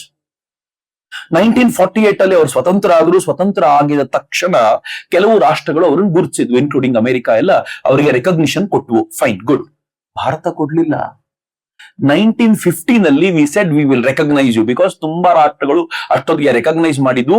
ನಾವು ಅವರನ್ನ ಎಲ್ಲರೂ ಮಾಡಿದ್ಮೇಲೆ ಹಬ್ಬ ಈಗ ನಾವು ಮಾಡ್ತೀವಿ ಅಂತ ರೆಕಗ್ನೈಸ್ ಮಾಡಿದ್ವಿ. ರೆಕಗ್ನೈಸ್ ಮಾಡಿದ್ರು ಕೂಡ ಫುಲ್ ಫ್ಲೆಜ್ ಆಗಿ ಅಂಬಾಸಿಡರ್ ನ ಎಕ್ಸ್ಚೇಂಜ್ ಮಾಡ್ಕೊಡೋ ಮಟ್ಟಿಗೆ ನಾವಿರ್ಲಿಲ್ಲ. ಅದನ್ನ ಮಾಡ್ಕೊಂಡಿದ್ ಯಾವಾಗ ಗೊತ್ತಾ? 1948 ಅಲ್ಲಿ ಅದು ರಾಷ್ಟ್ರ ನಿರ್ಮಾಣ ಆಯ್ತು. 1950 ನಾವು ರೆಕಗ್ನೈಸ್ ಮಾಡಿದ್ವಿ. 1992 ನಾವು ಅವ್ರ ಜೊತೆ ಫುಲ್ ಫ್ಲೆಜ್ ರಿಲೇಷನ್ ಬಂದಿದ್ದು after 42 years.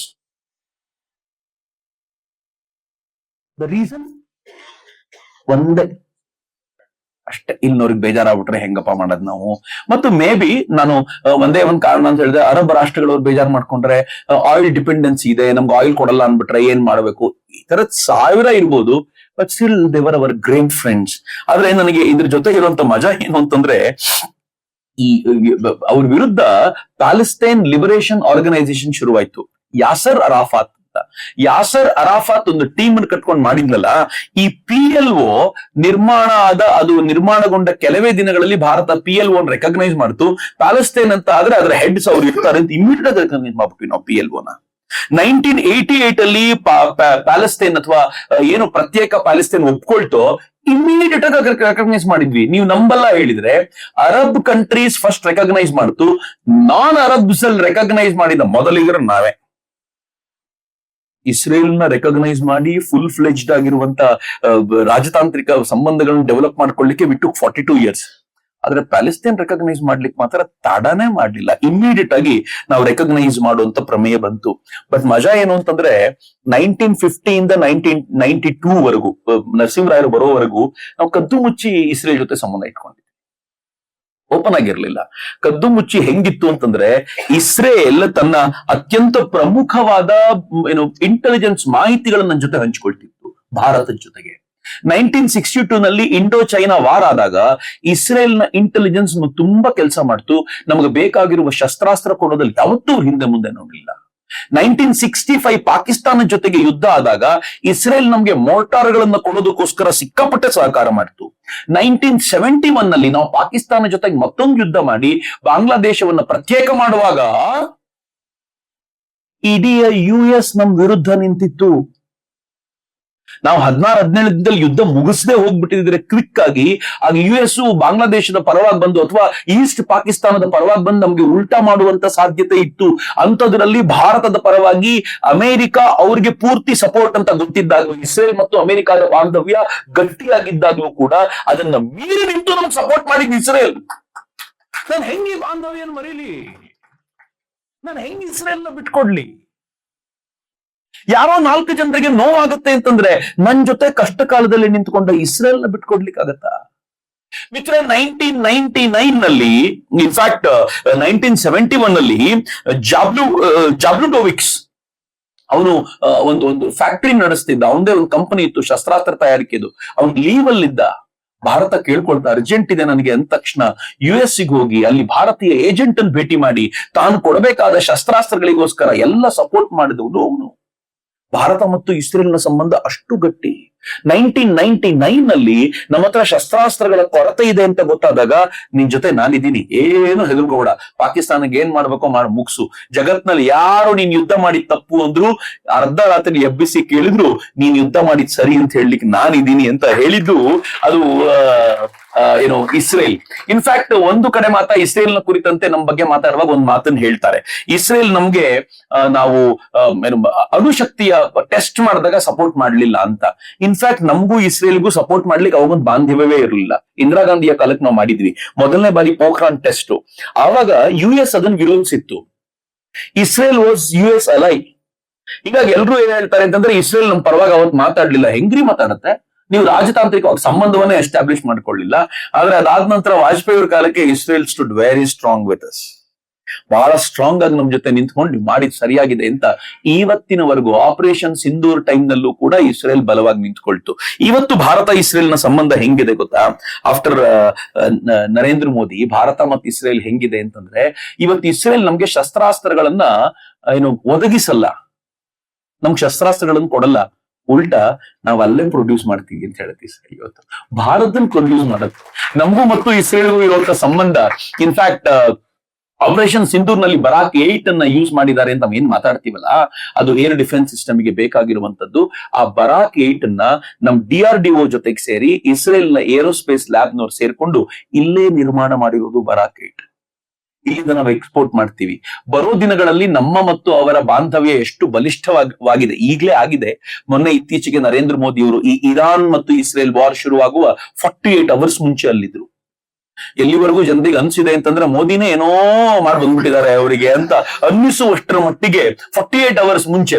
And sometimes I think 48 hours ಮುಂಚೆ ಈ ಮನುಷ್ಯ ಬಂದು ತನ್ನ ದೇಶದಲ್ಲಿ ಲ್ಯಾಂಡ್ ಆಗಿ ತನ್ನ ಕೆಲಸ ಮಾಡುವವರೆಗೂ, ಮೇ ಬಿ ನಾನು ಎಕ್ಸಾಜುರೇಟಿಂಗ್ ಅನ್ನಿಸ್ಬೋದು, ಐ ಆಮ್ ಸಾರಿ, ನನ್ಗೆ ಅನ್ಸುತ್ತೆ ಕೆಲವೊಂದ್ಸಲ ಅವ್ರ ಬಾಂಧವ್ಯ ಹೆಂಗಿದೆ ಅಂತಂದ್ರೆ, ಮೋದಿ ನೆತನ್ಯಾಹು ಕಣ್ಣೆದುರಿಗೆ ಕಾಣುವ ಬಾಂಧವ್ಯ, ಅದ್ರ ಹಿಂದೆ ಇಸ್ರೇಲ್ ಮತ್ತು ಭಾರತಗಳ 2000 ವರ್ಷಗಳ ಬಾಂಧವ್ಯ ಅದಿದೆ. ಅದಕ್ಕೋಸ್ಕರ ಇಸ್ರೇಲ್ ಮತ್ತು ನಮ್ಮ ಬಾಂಧವ್ಯ ಅಷ್ಟು ಘನಿಷ್ಠವಾಗಿದೆ. ನನಗಿದು ನೋಡುವಾಗ ಅನ್ಸುತ್ತೆ, ಮೋದಿ ಹೋಗಿ ಸೆಟ್ಲ್ ಆಗ್ಲಿ, ಅಲ್ಲಿ ಹೋಗಿ ಆರಾಮಾಗಿ ತನ್ನ ಕೆಲಸ ಶುರು ಮಾಡ್ಲಿ, ಆಮೇಲೆ ಬಾಂಬಿಂಗ್ ಮಾಡೋಣ ಅಂತ ಹಂಗೂ ಅನ್ಸಿರ್ಬೋದು ಅಂತ. ಸಮ್ಟೈಮ್ಸ್ ಐ ಥಿಂಕ್ ನನಗೆ ಆಲೋಚನೆ ಮಾಡ್ಲಿಕ್ಕೆ ಏನ್ ಕೊಡ್ಬೇಕಾಗಿದೆ, ನಾನು ಯಾವಾಗ್ಲೂ ಆಲೋಚನೆ ಮಾಡ್ತೀನಿ, ಮೇ ಬಿ ನಮ್ ಬಾಂಧವ್ಯ ಅಷ್ಟು ಘನಿಷ್ಠವಾಗಿದೆ ಅಂತ ನನ್ಗೆ ಯಾವಾಗ್ಲೂ ಅನ್ಸುತ್ತೆ ಅಂತ.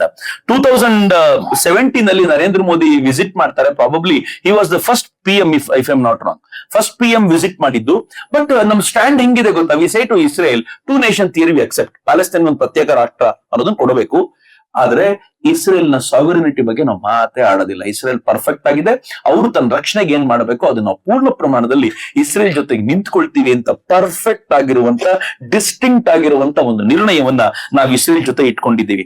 2018 ನಲ್ಲಿ ನೆತನ್ಯಾಹು ಭಾರತಕ್ಕೆ ಬಂದ್ರು, ಬಿಬಿ ಭಾರತಕ್ಕೆ ಬಂದ್ರು, ಆಗ್ಲೂ ಒಂದು ಒಳ್ಳೆ ಇದಾಯ್ತು. ಮೊನ್ನೆ 25-26 ಅಥವಾ 26 ನಲ್ಲಿ ನರೇಂದ್ರ ಮೋದಿ ಸೆಕೆಂಡ್ ವಿಸಿಟ್ ಅಲ್ಲಿ ಮಾಡಿದ್ರು. It was quick visit. ಆದ್ರೆ ಈ ವಿಸಿಟ್ ನಲ್ಲಿ ಭಾರತ ಮತ್ತು ಇಸ್ರೇಲ್ ನ ಡಿಫೆನ್ಸ್ ಕೋಆಪರೇಷನ್ ಹೆಂಗಾಗಿದೆ ಅಂತಂದ್ರೆ, ಭಾರತ ಏನ್ ಎಕ್ಸ್ಪೋರ್ಟ್ ಮಾಡ್ತಿತ್ತು ಇಸ್ರೇಲ್ ನಮ್ಗೆ, ಅದನ್ನ ಆದಷ್ಟು ಕಡಿಮೆ ಮಾಡಿ ಭಾರತದಲ್ಲೇ ಪ್ರೊಡ್ಯೂಸ್ ಮಾಡುವಂತ ಒಂದು ಹಂತಕ್ಕೆ ಬಂದಿದೆ. ನಮ್ದು ಮತ್ತು ಇಸ್ರೇಲ್ದು ನಡುವಿನ ಈ ಅಗ್ರಿಕಲ್ಚರಲ್ ಸಂಬಂಧಪಟ್ಟಂತ ವಿಷಯಗಳಲ್ಲಿ ತುಂಬಾ ಡಿಸ್ಕಷನ್ ಆಗಿದೆ. ನರೇಂದ್ರ ಮೋದಿ ಈ ಬಾರಿ ಹೋದಾಗ ಒಂದು ದೊಡ್ಡ ಡಿಸ್ಕಷನ್ ಯಾವ್ದಾಗಿದೆ ಅಂತಂದ್ರೆ, ಭಾರತದಿಂದ 50,000ಕ್ಕೂ ಹೆಚ್ಚು ಕಾರ್ಮಿಕರನ್ನ ಇಸ್ರೇಲ್ನ ಬೇರೆ ಬೇರೆ ಉದ್ಯೋಗಗಳಿಗೆ ಅವ್ರು ತಗೊಳ್ತೀವಿ ಅಂತ ಹೇಳಿದ್ದಾರೆ. ಅವ್ರನ್ನೆಲ್ಲ ನಾವು ಭಾರತದಿಂದ ಕರೆಸ್ಕೊಳ್ತೀವಿ ಅಂತ ಅವ್ರು ಹೇಳಿರುವಂತದ್ದು ಕೂಡ ಭಾರತಕ್ಕೆ ತುಂಬಾ ವಿಶೇಷವಾಗಿರುವಂತ ಸಂಗತಿ ಅಂತ ನನಗೆ ಅನ್ಸುತ್ತೆ. ಫಾರಿನ್ ಟ್ರೇಡ್ ಅಗ್ರಿಮೆಂಟ್ ನಲ್ಲಿ ನಮ್ದು ಅವರದ್ದು ಈಗ ಸ್ವಲ್ಪ ಡೌನ್ ಆಗಿದೆ due to all this reasons. Otherwise ನಮ್ದು ಅವರದು ಫಾರಿನ್ ಟ್ರೇಡ್ ಅಗ್ರಿಮೆಂಟ್ ನ ಮೂಲಕ ತುಂಬಾ ಎತ್ತರದ ರೀತಿಯಲ್ಲಿ ಫಾರಿನ್ ಟ್ರೇಡ್ ನಮ್ದು ಅವರದು ಇದೆ. ಟೆಕ್ನಾಲಜಿಕಲ್ ಹಂತದಲ್ಲಿ ನಾವು ಮತ್ತು ಅವ್ರು ಹೆಂಗಿದೀವಿ ಅಂತಂದ್ರೆ, AI ನಲ್ಲಿ ಟೆಕ್ನಾಲಜಿಯಲ್ಲಿ ಅವ್ರು ಸಿಕ್ಕಾಪಟ್ಟೆ ಮುಂದುರಿ. ಎಷ್ಟು ಮುಂದು ಅಂತಂದ್ರೆ, ನೀವು ನಾನು ಯಾರಾದ್ರೂ ಇಸ್ರೇಲ್ನವ್ರು ಸಿಕ್ಕಿದ್ರೆ ಅವ್ರ ಜೊತೆ ಮಾತಾಡೋದೇ ಅದು. ನೀವು ಯಾವಾಗ್ಲೂ ನನಗೆ ರೋಲ್ ಮಾಡೆಲ್ ಕಂಡ್ರೆ ಇಸ್ರೇಲ್ನವರು ಅಂತ. ನನಗೆ ಯಾರಾದ್ರೂ ಇಸ್ರೇಲ್ನವ್ರು ಸಿಕ್ಕಾಗ ಒಂದೇ ಒಂದು ಕೇಳದ್, ನಾನು ಯಾವಾಗ್ಲೂ ನಿಮ್ ಬಗ್ಗೆ ಯೋಚನೆ ಮಾಡುವಾಗ ರೋಲ್ ಮಾಡೆಲ್ ಆಗಿ ನೋಡ್ತೀನಿ, October 7th ಮಾತ್ರ ಯಾಕೆ ನಿದ್ದೆ ಮಾಡ್ಬಿಟ್ರಿ ನೀವು? ಬಹಳ ನಂಗೆ ಬೇಜಾರಿದೆ. ಅಷ್ಟು ಜನ ಬಂದು ಒಳಗೆ ನುಗ್ಗಿ ಅವ್ರಲ್ಲಿ ರೇಪ್ ಮಾಡಿ ಹಿಂಗೆಲ್ಲ ಮಾಡಿ ಹೋಗೋವರೆಗೂ ನೀವು ನಿದ್ದೆ ಮಾಡ್ಬಿಟ್ರೆ ನಮಗೂ ಏನನ್ಸುತ್ತೆ ಅಂತಂದ್ರೆ, ಸಿಕ್ಕಾಪಟ್ಟೆ ಯುದ್ಧ ಮಾಡಿ ಮಾಡಿ ಮಾಡಿ ಮಾಡಿ ನಾವು ಎಲ್ಲೋ ಒಂದ್ ಕಡೆ ಶಾಂತಿ ಅಂತ ಅನ್ಕೊಳ್ತೀವಲ್ಲ, ಈ ಶಾಂತಿಯ ಮಾತು ಅವ್ರಿಗೆ ಕೇಳೋದಿಲ್ಲ ಅಂತ ನಾವೇನ್ ಮಾತನಾಡ್ತೀವಲ್ಲ, ಅದೇ ಮಾತನ್ನ ಅವರು ಕೂಡ ಆಡ್ತಾರೆ. ವಿ ಕಾಟ್ ನ್ಯಾಪಿಂಗ್ ಅಂತ ಅವ್ರು ಹೇಳ್ತಾರೆ. ಅವ್ರಿಗೂ ಅನ್ಸುತ್ತೆ ಅದನ್ನ ಹಿಂಗ್ ಮಾಡ್ಬಿಟ್ವಲ್ಲ ಅಂತ. ಬಟ್ ಅವ್ರಗಳ ಆಕ್ರಮಣದ ರೀತಿ ಹೆಂಗಿದೆ ಗೊತ್ತಾ? ಒಂದ್ಸಲ ಒಬ್ಬ ರೈತ ಒಂದು ಏನೋ ಸಿರಿಯಾದ ಹತ್ರಕ್ಕೆ, ಇಫ್ ಐಮ್ ನಾಟ್ ರಾಂಗ್, ಅಲ್ಲಿಗೆ ಹೋಗಿ ಅವ್ನು ತನ್ನ ಕೃಷಿ ಭೂಮಿಲಿ ಏನೋ ಮಾಡ್ತಿರ್ತಾನೆ. ಸಿರಿಯಾದವ್ರು ಏನ್ ಮಾಡ್ತಾರೆ, ಅವ್ನು ಶೂಟ್ ಮಾಡಿ ಕೊಂದ್ಬಿಡ್ತಾರೆ. ಇಸ್ರೇಲ್ ಏನ್ ಮಾಡುತ್ತೆ ಗೊತ್ತಾ? ನೆಕ್ಸ್ಟ್ ಡೇ ಏರ್ ಸ್ಟ್ರೈಕ್ ಮಾಡಿ ಅಲ್ಲಿದ್ದಂತ 4 ಏರ್ ಕ್ರಾಫ್ಟ್ ಗಳನ್ನ ಧ್ವಂಸ ಮಾಡುತ್ತೆ. ಬರೀ ಏರ್ ಕ್ರಾಫ್ಟ್ ಮಾಡಿದೀನಿ ಅಷ್ಟೇ. ಈಗ ಇನ್ನೊಂದ್ಸಲ ತಂಟೆಗೆ ಬಂದ್ರೆ ಓಡಾಯಿಸ್ಬಿಡ್ತೀನಿ ಹುಷಾರು ಅಂತ ಹೇಳಿ ಬರುವ ಸಾಮರ್ಥ್ಯ ಇದೆಯಲ್ಲ ಇಸ್ರೇಲ್ಗಿದೆ. ಅದು ನನ್ ದೇಶಕ್ಕೆ ನುಗ್ಗಿ ಯಾರಾದ್ರೂ ಒಬ್ಬರು ನಿಂತ್ಕೊಂಡ್ರೆ, ನಿನ್ ದೇಶದ ಪಕ್ಕದಲ್ಲಿ ಅವ್ರು ಹೆಂಗ್ ಅಟ್ಯಾಕ್ ಮಾಡ್ತಾರೆ ಗೊತ್ತಾ? ಯಾರಾದ್ರೂ ಒಬ್ಬರಿಗೆ ತೊಂದರೆ ಕೊಟ್ರು ಅಂತಂದ್ರೆ, I don't remember which country it was, ಅವರು ಆ ಕಂಟ್ರಿಯ ಮುಖ್ಯಸ್ಥನ ಪಕ್ಕದಲ್ಲಿ ಬಾಂಬ್ ಹಾಕಿದ್ರು. ಮುಖ್ಯಸ್ಥನ ಮನೆಯ ಪಕ್ಕದಲ್ಲಿ ಬಾಂಬ್ ಹಾಕಿರೋನ್ಗೆ ಮನೆ ಮೇಲೆ ಹಾಕೋದು ಕಷ್ಟ ಇಲ್ಲ. ಎಚ್ಚರಿಕೆ, ಹುಷಾರು ಅಂತ, ಹೆಂಗಾಗಿರ್ಬೇಕು ಅಂತ. ಇಸ್ರೇಲ್ನವ್ರ ಸ್ಟೈಲ್ ಆಫ್ ವರ್ಕಿಂಗ್ ಇದೆಯಲ್ಲ, ಮೊಸಾದ್ ಇದೆಯಲ್ಲ ಅವ್ರದ್ದು, ಮೊಸಾದ್ ಒಂದು ಅದ್ಭುತವಾಗಿರುವಂತ ಸಂಘಟನೆ ಅದು, ಅಥವಾ ಇಂಟೆಲಿಜೆನ್ಸ್ ವ್ಯವಸ್ಥೆ ಅವರದ್ದು. ನಮ್ಮ ರಾಗೆ ಅನೇಕ ಬಾರಿ ಟ್ರೈನಿಂಗ್ ಕೊಡ್ಲಿಕ್ಕೆ, ಈವನ್ ನಮ್ದು ಮತ್ತು ಅವ್ರದ್ದು ರಾಜತಾಂತ್ರಿಕ ಸಂಬಂಧ ಬೆಳೆಯೋಕ್ಕಿಂತ ಮುಂಚೆ ಕದ್ದು ಮುಚ್ಚಿ ರಾಗೆ ನೀವು ಪಾಕಿಸ್ತಾನವನ್ನು ಹೆಂಗ್ ಟ್ಯಾಕಲ್ ಮಾಡ್ಬೇಕು ಅನ್ನೋದು ಟ್ರೈನಿಂಗ್ ಕೊಡ್ತಿದ್ರು ಮೊಸಾದ್ನವರು ಅಂತ ಕೂಡ ಅನೇಕರು ಹೇಳ್ತಾರೆ. ಅದೇನು ಹೊರಗಡೆ ಬರುವಂತ ಸಂಗತಿ ಅಲ್ಲ. ಈಗಂತೂ ಮೊಸಾದ್ ಮತ್ತು ರಾದ ಇಂಟೆಲಿಜೆನ್ಸ್ ಬ್ಯೂರೋ ಜೊತೆಗಿನ ರಿಲೇಷನ್ ಅದ್ಭುತವಾಗಿದೆ. ಮೊಸಾದ್ ಹೆಂಗೆ ಗೊತ್ತಾ, ಸಿರಿಯಾಕ್ಕೆ ಇಸ್ರೇಲ್ನ ಒಬ್ಬ ವ್ಯಕ್ತಿ ವ್ಯಾಪಾರಕ್ಕೆ ಅಂತ ಹೋಗ್ತಾನೆ. ಅವನು ಇಸ್ರೇಲ್ನವನು ಅಂತ ಯಾರಿಗೂ ಗೊತ್ತಾಗೋದಿಲ್ಲ. ಇವಾಗ ಮೊಸಾದ್ ಏಜೆಂಟ್. ಅವನು ಸಿರಿಯಾದಲ್ಲೇ ಉಳ್ಕೊಳ್ತಾನೆ. ಸಿರಿಯಾದಲ್ಲೇ ಚೆನ್ನಾಗಿ ಬಿಸ್ನೆಸ್ ಮಾಡ್ತಾ ಮಾಡ್ತಾ ಮಾಡ್ತಾ ಯಾವ ಹಂತಕ್ಕೆ ಬರ್ತಾನೆ ಅಂತಂದ್ರೆ, ಸಿರಿಯಾದಲ್ಲಿ ಒಬ್ಬ ಪೊಲಿಟಿಕಲ್ ಲೀಡರ್ ಆಗಿ ಡೆವಲಪ್ ಆಗ್ಬಿಡ್ತಾನೆ. Of course like Dhurandhar. ಕೊನೆಗೆ ಎಲ್ಲಿವರೆಗೂ ಆಗತ್ತೆ ಅಂತಂದ್ರೆ, ಸಿರಿಯಾಕ್ ಸಂಬಂಧಪಟ್ಟ ಎಲ್ಲಾ ಮಾಹಿತಿಗಳು ಇಸ್ರೇಲ್ಗೆ ಬೆರಳ ತುದಿಯಲ್ಲಿರ್ತವೆ. ಇವನು ಡಿಫೆನ್ಸ್ ಒಳಗೆ ಇದ್ದಾನಲ್ಲ, ಇವನು ಏನ್ ಮಾಡ್ಬಿಡ್ತಾನೆ ಗೊತ್ತಾ, ಸಿರಿಯಾದ ಎಲ್ಲೆಲ್ಲಿ ಡಿಫೆನ್ಸ್ ಮೇನ್ ಸೆಂಟರ್ಸ್ ಇದೆಯೋ ಅಲ್ಲೆಲ್ಲ ನೆರಳಿಗೆ ಅಂತ ಮರ ಜಾಸ್ತಿ ಹಾಕಿ ಅಂತ ಆರ್ಡರ್ ಮಾಡಿಸ್ತಾನೆ. ಯಾಕೆ ಅಂತಂದ್ರೆ, ನೀವು ನೋಡಿದ್ರೆ ಗೊತ್ತಾಗ್ಬೇಕು ಎಲ್ಲಿ ಮರ ಜಾಸ್ತಿ ಇದೆಯೋ ಅದು ಡಿಫೆನ್ಸ್ ಸೆಕ್ಟರ್ ಅಂತ, ಹೊಡಿರಿ ಬಾಂಬು ಅಂತ. ಅವನು ಈಸಿಯಾಗಿ ಸಿಗೋಂಗ್ ಮಾಡ್ಬಿಡ್ತಾನೆ. ಇವ್ರಿಗೆಲ್ಲ ತಲೆ ಕೆಟ್ಟೋಗಿ ಹೆಂಗ್ ಸಾಧ್ಯ ಆಗುತ್ತೆ ಇದು ಅಂತ. 6 days ವಾರ್ ನಲ್ಲಿ ಅವ್ರು ಹೆಂಗೆ ಗೆದ್ರು ಅಂತಂದ್ರೆ, ಈ ಇಂಟೆಲಿಜೆನ್ಸ್ ನ ಕಾರಣಕ್ಕೋಸ್ಕರ ಗೆದ್ರು ಅಂತ ಕೂಡ ಹೇಳ್ತಾರೆ. ಫೈನಲಿ ಇವನು ಒಂದಿನ ರೇಡಿಯೋ ಟ್ರಾನ್ಸ್ಮಿಟ್ ಮಾಡಬೇಕಾದಾಗ ಇಸ್ರೇಲ್ ಅಲ್ಲಿ ಸಿಕ್ಕಾಕೊಂಡ್ಬಿಡ್ತಾನೆ. ಅವನನ್ನ ಪಬ್ಲಿಕ್ಲಿ ಹ್ಯಾಂಗ್ ಮಾಡ್ತಾರೆ. ಪ್ರಾಬಲಿ ನೆಟ್ಫ್ಲಿಕ್ಸ್ ಅಲ್ಲಿ ಅದಕ್ಕೆ ಸಂಬಂಧಪಟ್ಟಂತ ಡೀಟೇಲ್ಡ್ ಆಗಿರುವಂತ ಎಲೆನ್ ಕಾಯಿಲ್, ಅವನು ಅದಕ್ಕೆ ಸಂಬಂಧಪಟ್ಟಂತ ಡೀಟೇಲ್ ಇದೆ. ನೀವು ಎಂಟಬ್ಬೆ ಆಪರೇಷನ್ ನೋಡ್ಬೇಕು ಅವ್ರದ್ದು ಫ್ಲೈಟ್ ಅನ್ನ ಎಂಟಬ್ಬೆ ಆಪರೇಷನ್ ಕೂಡ ನಿಮ್ಗೆ ಆರಾಮಾಗಿ ಸಿಗುತ್ತೆ. ದಯವಿಟ್ಟು ನೋಡಿ ಇದನ್ನ, ಆಪರೇಷನ್ ಎಂಟಬ್ಬೆ ಏನ್ ಚೆನ್ನಾಗಿರುತ್ತೆ ಗೊತ್ತಾ.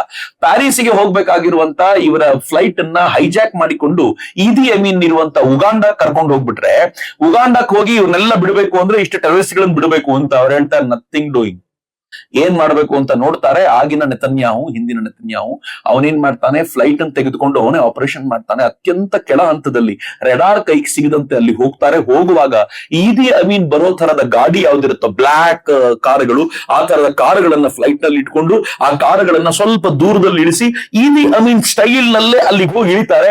ಇಳಿದು ಎಲ್ಲರನ್ನೂ ಕ್ಲಿಯರ್ ಮಾಡಿ ತಮ್ಮ ಜನರನ್ನ ವಾಪಸ್ ಕರ್ಕೊಂಡು ಅದೇ ಫ್ಲೈಟ್ ಅಲ್ಲಿ ಕರ್ಕೊಂಡು ತಮ್ಮ ದೇಶಕ್ಕೆ ಕರ್ಕೊಂಡು ಬರ್ತಾರಲ್ಲ, ಅಮೇಜಿಂಗ್. ಅವರು ಯಾವಾಗ್ಲೂ ಪ್ರೇರಣೆ ಕೊಡಬಲ್ಲಂತ ಅದ್ಭುತವಾದ ಜನಾಂಗ ಅದು. ಈಗಲೇ ನೋಡಿ, October 7 ಆದ್ಮೇಲೆ, October 7 ನಂತರ ಏನ್ ಮಾಡಿದ್ರು, ಯಾರ್ಯಾರು ಮಾಡಿದ್ರೋ ಎಲ್ರಿಗೂ ಗತಿ ಕಾಣಿಸ್ತೀವಿ ಅಂತ ಹೋಗಿ ಅಟ್ಯಾಕ್ ಮಾಡಿ ಮಾಡ್ತಾ ಇರೋದಿದೆಯಲ್ಲ ಈಗ್ಲೂ. ಲೆಬನಾನ್ ಅಲ್ಲಿ ಹೆಂಗ್ ಮಾಡಿಟ್ಟಿದ್ದಾರೆ ಅಂದ್ರೆ, ಹಿಜ್ಬುಲ್ಲಾಗಳು ತಲೆ ಎತ್ತದೇ ಇರೋ ತರ ಮಾಡ್ಬಿಟ್ಟಿದ್ದಾರೆ. ಬಟ್ ಅದೊಂಥರ ರಕ್ತ ಬೀಜಾಸುರನ ವಂಶ ಅದು. ಈ ಹಿಜ್ಬುಲ್ಲಾಗಳು ಇವರೆಲ್ಲ ಇದ್ದಾರಲ್ಲ, ನಾನು ಬಹಳ ಹೆಸರನ್ನ ಹೇಳಬಲ್ಲೆ, ತುಂಬಾ ಜನರಿಗೆ ಬೇಜಾರಾಗುತ್ತೆ, ಅದಕ್ಕೆ ಸುಮ್ಮನೆ ಇರ್ತೀನಿ ನಾನು. ಸೊ ಅವ್ರುಗಳೆಲ್ಲ ಹೆಂಗೆ ಅಂದ್ರೆ ರಕ್ತ ಬೀಜಾಸುರನ ಸಂತತಿಗಳು. ನೀವು ಎಷ್ಟೇ ಕೂತ್ರು ಮತ್ತು ಹುಟ್ಟತಾ ಇರ್ತಾರೆ. ನಾನು ಕೇಳ್ದೆ ಇತ್ತೀಚೆಗೆ ಒಬ್ಬನ್ ಮಾತನಾಡಿಸ್ತಾ ಇರ್ಬೇಕಾದ್ರೆ, ಏನ್ ಮಾಡ್ತಾ ಇದ್ದೀರಾ, are you clearing southern Lebanon, buffer create ಮಾಡ್ತಿದ್ದೀರಾ? ಅವ್ರಂದ್ರು ಹೌದು, ನಮಗೂ ಅವ್ರಿಗೂ ಒಂದು ಮಾತುಕತೆ ಆಗಿತ್ತು. ಆ ಮಾತುಕತೆ ಪ್ರಕಾರ ಸದರ್ನ್ ಲೆಬನಾನ್ ನ ಕ್ಲಿಯರ್ ಮಾಡಿ ಬಫರ್ ಝೋನ್ ಆಗಿ ಇಟ್ಕೋಬೇಕು. ಅಲ್ಲಿ ಯಾರನ್ನೂ ನೀವು ಇದ್ ಮಾಡಬಾರ್ದು ಅಂದ್ರೆ ಹಿಜ್ಬುಲ್ಲಾಗಳನ್ನೇ ಬೆಳೆಸಿದ್ದಾರೆ. ನೀವಾಗೆ ಮಾಡ್ಲಿಲ್ಲ ಅಂದ್ರೆ ನಾವೇ ಮಾಡ್ಬೇಕಲ್ವಾ, ಮಾಡ್ತೀವಿ ಅದನ್ನ ಅಂತ. ಆರಾಮ್ಸೆ ಮಾಡ್ತೀವಿ ಅದನ್ನ ಅಂತ. ಅವರ ಇಂಟೆಲಿಜೆನ್ಸ್ ನ ಸ್ಟೈಲ್ ನೋಡಿ ಹೆಂಗಿದೆ ಅಂತಂದ್ರೆ, ಯೂಸ್ ಮಾಡೋ ಪೇಜರ್ ನಲ್ಲಿ ತನಗೆ ಬೇಕಾಗಿರುವಂತ ಬಾಂಬ್ ಬ್ಲಾಸ್ಟ್ ಆಗೋ ತರದ ವ್ಯವಸ್ಥೆ ಮಾಡ್ಕೊಳ್ತಾರೆ. ಇತ್ತೀಚೆಗೆ ಇರಾನ್ ನಲ್ಲಿ ಇದ್ದ ಜಾಗದಲ್ಲೇ ಅಲ್ಲಿನ ಪ್ರಮುಖರನ್ನ ಹೊಡಿಬೇಕು ಅಂತಂದಾಗ ಅವರ ಹಲ್ಲಿನ ಟ್ರೀಟ್ಮೆಂಟ್ ಡಾಕ್ಟರ್ಸ್ ಯಾರಿದಾರೋ ಇರಾನ್ ನಲ್ಲಿ, ಅವರೆಲ್ಲರೂ ಏಜೆಂಟ್ಸ್ ಅಂತ. ಅವರ ಆ ಹಲ್ಲುಗಳೊಳಗೆ ಇವ್ರನ್ನ ಟ್ರ್ಯಾಕ್ ಮಾಡ್ಲಿಕ್ಕೆ ಬೇಕಾಗಿರೋ ಡಿವೈಸ್ ಇಟ್ಟಿದ್ರು. ಗ್ಯಾಸ್ಟ್ರೋ ಇಂಟೆಸ್ಟೈನ್ ಸಂಬಂಧಪಟ್ಟಂತ ಆ ವಿಚಾರಗಳಲ್ಲಿ ಡಿವೈಸ್ ಅನ್ನು ಇಟ್ಟು ಫೈನಲಿ ಟ್ರ್ಯಾಕ್ ಮಾಡಿ ಒಂದೇ ಕಡೆ ಎಲ್ಲರೂ ಸೇರಿದಾಗ ಅವರನ್ನ ಹೊಡೆದ್ರು. ಇವೆಲ್ಲ ಇದೆಯಲ್ಲ, ಇವೆಲ್ಲ ಯಾಕೆ ಸಾಧ್ಯ ಆಗುತ್ತೆ ಅಂತಂದ್ರೆ, ಮೈಯೆಲ್ಲ ಕಣ್ಣಾಗಿರುವಂತ ಒಂದು ಅದ್ಭುತವಾಗಿರೋ ಜನಾಂಗ. ಎಲ್ಲ ಕಡೆ ರಿಸಂಬ್ಲೆನ್ಸ್ ಇದೆ, ಇಲ್ಲೊಂದೇ ಪ್ರಾಬ್ಲಮ್ ನಮ್ಗೆ, ಮೈಯೆಲ್ಲ ಕಣ್ಣಾಗೇ ಇಲ್ಲ ರೀ. ನಂಗೆ ಅವ್ರು ನೋಡುವಾಗ ಅನ್ಸುತ್ತೆ ಹೆಂಗ್ ಸಾಧ್ಯ ಆಗುತ್ತೆ ನಿಮ್ ಹತ್ರ ಅಂತ. ಅದಕ್ಕೆ ಅವ್ರು ಹೇಳ್ತಾರೆ, ಬಹಳ ಸಲ ನಂಗೆ ಯಾರಾದ್ರೂ ಮಾತಾಡ್ಲಿಕ್ಕೆ ಸಿಕ್ಕಾಗ ಅವ್ರು ಹೇಳ್ತಾರೆ, ನಮ್ದ್ರಲ್ಲಿ 2 ವರ್ಷ ಕಂಪಲ್ಸರಿ ಎಲ್ಲರೂ ಮಿಲಿಟರಿ ಟ್ರೈನಿಂಗ್ ಹೋಗ್ತಾರೆ ಅದಕ್ಕೆ ಅಂತ. ಸೊ ಆ ಮಿಲಿಟರಿ ಟ್ರೈನಿಂಗ್ ಇದೆಯಲ್ಲ, ಅದೊಂಥರ ಹಂಗ್ ಮಾಡತ್ತೆ. ಮತ್ತೆ ದೇಶಭಕ್ತಿ ಹಂಗೆ ಇರುತ್ತೆ ಅನ್ನೋದೇ ಬಹಳ ವಿಶೇಷವಾಗಿರುವಂತ ಸಂಗತಿ ಅಂತ. ಸೊ ಅದನ್ನ ನೋಡುವಾಗ ನಂಗೆ ಅನ್ಸುತ್ತೆ ಭಾರತವೂ ಕೂಡ ಆ ದಿಕ್ಕಲ್ಲಿ ಇನ್ನೂ ಬಲವಾಗ್ಬೇಕಾಗಿದೆ. ಫೈನ್, ನಾವೀಗ ಆ ತರದೊಂದು ಪ್ರತಿರೋಧವನ್ನ ತೋರಿಸ್ತಾ ಇದ್ದೀವಿ. ಯಾರಾದ್ರೂ ತಂಟೆ ಮಾಡಿದ್ರೆ ಹೊಡಿತೀವಿ ಅಂತಲ್ಲ, ಬಟ್ ನಮ್ಮ ಹತ್ರ ಇರುವ ಸಾಮರ್ಥ್ಯವನ್ನ ಬಳಸ್ಕೊಂಡು ಅವರಿಗೆ ಎದುರು ಉತ್ತರ ಕೊಡುವ ಮಟ್ಟಿಗೆ ಭಾರತದ ಹೊಸ ಪೀಳಿಗೆ ತಯಾರಾಗ್ತಾ ಇರೋದು ಬಹಳ ಸಂತೋಷದ ಸಂಗತಿ. ಹೀಗಾಗಿ ನನ್ಗನ್ಸತ್ತೆ ನಮ್ಮ ಮತ್ತು ಅವರ ರಿಲೇಶನ್ ಇದೆಯಲ್ಲ, ಲಾಂಗ್ ವೇ ಟು ಗೋ. ಇಷ್ಟು ಬೇಗನೆ ಮುಗಿಯೋದಿಲ್ಲ. ಇದು ಸುದೀರ್ಘ ಕಾಲ ನಡೆಯುವಂತದ್ದು, ಇನ್ನು ದೀರ್ಘಕಾಲ ಹೋಗ್ಬೇಕಾಗಿರುವಂತದ್ದು. ಒಂದೊಂದು ಅದ್ಭುತವಾಗಿರುವಂತ ಭಾರತ ಮತ್ತು ಇಸ್ರೇಲ್ನ ಈ ಬಾಂಧವ್ಯ, ಇದರ ಬೆಳವಣಿಗೆ ಮೋದಿಯ ಕಾಲದಲ್ಲಿ ಬಹಳ ಗಟ್ಟಿಯಾಗಿದೆ. ಮೋದಿ ಮತ್ತು ನೆತನ್ಯಾಹು ಅವರ ಕಾಲದಲ್ಲಿ ಬಹಳ ಗಟ್ಟಿಯಾಗಿದೆ. ಇದು ಅವರಿಬ್ಬರಿಂದನೇ ಆಗಿರುವಂತದ್ದಲ್ಲ. ನಾವೆಲ್ಲರೂ ಈ ಹಿಂದೆ ಮಾತಾಡ್ಕೊಂಡು ಬಂದಂತೆ ಇಷ್ಟು ಇತಿಹಾಸ ಇದನ್ನ ಗಟ್ಟಿ ಮಾಡಿದೆ. ಇದು ಇನ್ನೂ ಗಟ್ಟಿಯಾಗ್ಲಿಕ್ಕೆ ನಾವೆಲ್ಲರೂ ಜೋಡಿಸ್ಕೋಬೇಕು. ಹಿಂಗಾಗಿ ನನ್ಗನ್ಸುತ್ತೆ ಯಾರ್ಯಾರು ಇದನ್ನ ಉಳ್ಕೊಳ್ತಾರೋ ಇಸ್ರೇಲ್ ಮತ್ತು ಭಾರತ ಅಂತಂದ್ರೆ ಸ್ವಲ್ಪ ಜಾಸ್ತಿ ಉರಿಸ್ಬೇಕು ಅಂತ. ಅದಕ್ಕೆ ನನ್ಗೆ ಯಾವಾಗ್ಲೂ ಇದೆ ಅದು, ಉರಿಯೋರ್ನ ಕಂಡ್ರೆ ಖುಷಿ, ನಾವ್ ಇನ್ನೇನು ಮಾಡ್ಲಿಕ್ಕೆ ಆಗಲ್ಲಪ್ಪ, ಇಷ್ಟಾದ್ರೂ ಮಾಡೋಣ ಅಂತ. ಸೊ ಅದಕ್ಕೆ ನನ್ಗೇನ್ ಅನ್ಸುತ್ತೆ ಅಂತಂದ್ರೆ, we should start some float some organisation, friends of Israel ಅಂತ. ನೀವು ನಮ್ ಫ್ರೆಂಡ್ ತಾನೆ, ನೀವು ಎಲ್ಲಿವರೆಗೂ ನಮ್ ಫ್ರೆಂಡ್, ನಾವು ನಿಮ್ ಫ್ರೆಂಡ್ ಅಂತ. ಆರ್ಗನೈಸೇಷನ್ ನಿಧಾನವಾಗಿ ಸಣ್ಣ ಕೆಲಸ ಮಾಡ್ಬೇಕು. ಇಸ್ರೇಲ್ನ ಕುರಿತಂತೆ ಒಳ್ಳೆ ಮಾತುಗಳನ್ನ 4 ಜನಕ್ಕೆ ಹೇಳಲಿಕ್ಕೆ ಸಹಾಯ ಆಗ್ಬೇಕು ಅಂತ. ಸೊ ಐ ವುಡ್ ಲವ್ ಆ ತರದೇನಾದ್ರೂ ಸಣ್ಣದೊಂದು ಫ್ಲೋಟ್ ಮಾಡ್ಲಿಕ್ಕೆ ನಾವೆಲ್ಲ ಸಾಧ್ಯ ಆದ್ರೆ ನಾವೆಲ್ಲರೂ ಕೈ ಜೋಡ್ಸೋಣ. ಫ್ರೆಂಡ್ಸ್ ಆಫ್ ಇಸ್ರೇಲ್ ನಾವಿದ್ದೀವಿ, ಇಸ್ರೇಲ್ ಏನೇ ಸಂಕಟ ಇದ್ರು ನಾವಿದ್ದೀವಿ ಇಸ್ರೇಲ್ ಜೊತೆಗೆ. ನೀವ್ ಎಲ್ಲಿವರೆಗೂ ನಮ್ ಜೊತೆ ಬಲವಾಗಿದ್ದೀರೋ ಅಲ್ಲಿವರೆಗೂ ನಿಮ್ ಜೊತೆ ನಾವಿದ್ದೀವಿ. ಸದ್ಯಕ್ಕಂತೂ ಬೇರೆ ಸರ್ಕಾರ ಬರ್ಲಿಕ್ಕೆ ಸಾಧ್ಯ ಇಲ್ಲ, ಫಾರ್ ನಿಯರ್ ಫ್ಯೂಚರ್ ಅಂತೂ ಇಲ್ಲ. ಅಕಸ್ಮಾತ್ ಏನಾದ್ರು ಬೇರೆ ಬೇರೆ ಕಡೆಗಳಲ್ಲಿ ಬಂದಾಗ್ಲೂ ಕೂಡ ನೀವೇನಾದ್ರೂ ತಂಟೆ ಮಾಡಿದ್ರೆ, ವಿರುದ್ಧ ಮಾತಾಡಿದ್ರೆ, here is an organisation which is supporting Israel ಅಂತ ನಾವು ಸ್ವಲ್ಪ ದಮ್ದಾರಾಗಿ ಹೇಳಲಿಕ್ಕೆ ಸಾಧ್ಯ ಆಗ್ಬೇಕು ಅಂತ ನನ್ಗೆ ಅನ್ಸುತ್ತೆ. ಫೈನಲಿ ನಮ್ ಬಾಂಧವ್ಯ ಏನ್ ಗಟ್ಟಿಯಾಗಿದೆಯೋ ಅದನ್ನ ಇನ್ನಷ್ಟು ಗಟ್ಟಿ ಮಾಡ್ಲಿಕ್ಕೆ ನಾನು ನೀವು ಎಲ್ಲರೂ ಕೂಡ ಪ್ರಯತ್ನ ಪಡೋಣ. ನಮ್ಮ ಥರವೇ ಯಾರು ಬದುಕು ನಡೆಸ್ತಾ ಇದ್ದಾರೋ ಅವರಿಗೆ ಇನ್ನಷ್ಟು ಹೆಚ್ಚು ಶಕ್ತಿ ತುಂಬೋಣ, ಅವರಿಂದ ಪ್ರೇರಣೆಯನ್ನ ನಾವು ಪಡ್ಕೊಳ್ಳೋಣ. ಈ ಮ್ಯೂಚುವಲ್ ಆಗಿರುವಂತ ಈ ಪ್ರೇರಣೆ ಹೀಗೆ ಇರ್ಲಿ ಅಂತ ಭಾವಿಸ್ತಾ, ಇಸ್ರೇಲ್ ಹೆಚ್ಚು ಸುದೀರ್ಘ ಕಾಲ ಇನ್ನು ಬದುಕಲಿ. ಇಷ್ಟೂ ದಿನ ಏನ್ ಕಷ್ಟವನ್ನು ಅನುಭವಿಸಿದ್ರೋ ಅದಕ್ಕೆ ಪರ್ಯಾಯವಾಗಿ ಸುಖದ ದಿನಗಳನ್ನ ಅವ್ರು ಕಾಣುವಂತಾಗ್ಲಿ ಅಂತ ನಾನು ಈ ವೇದಿಕೆಯಿಂದ ಅವರಿಗೆ ಹಾರೈಸ್ತೀನಿ. ಎಲ್ರಿಗೂ ನಮಸ್ಕಾರ. ವಂದೇ ಮಾತರಂ. ಜೈ.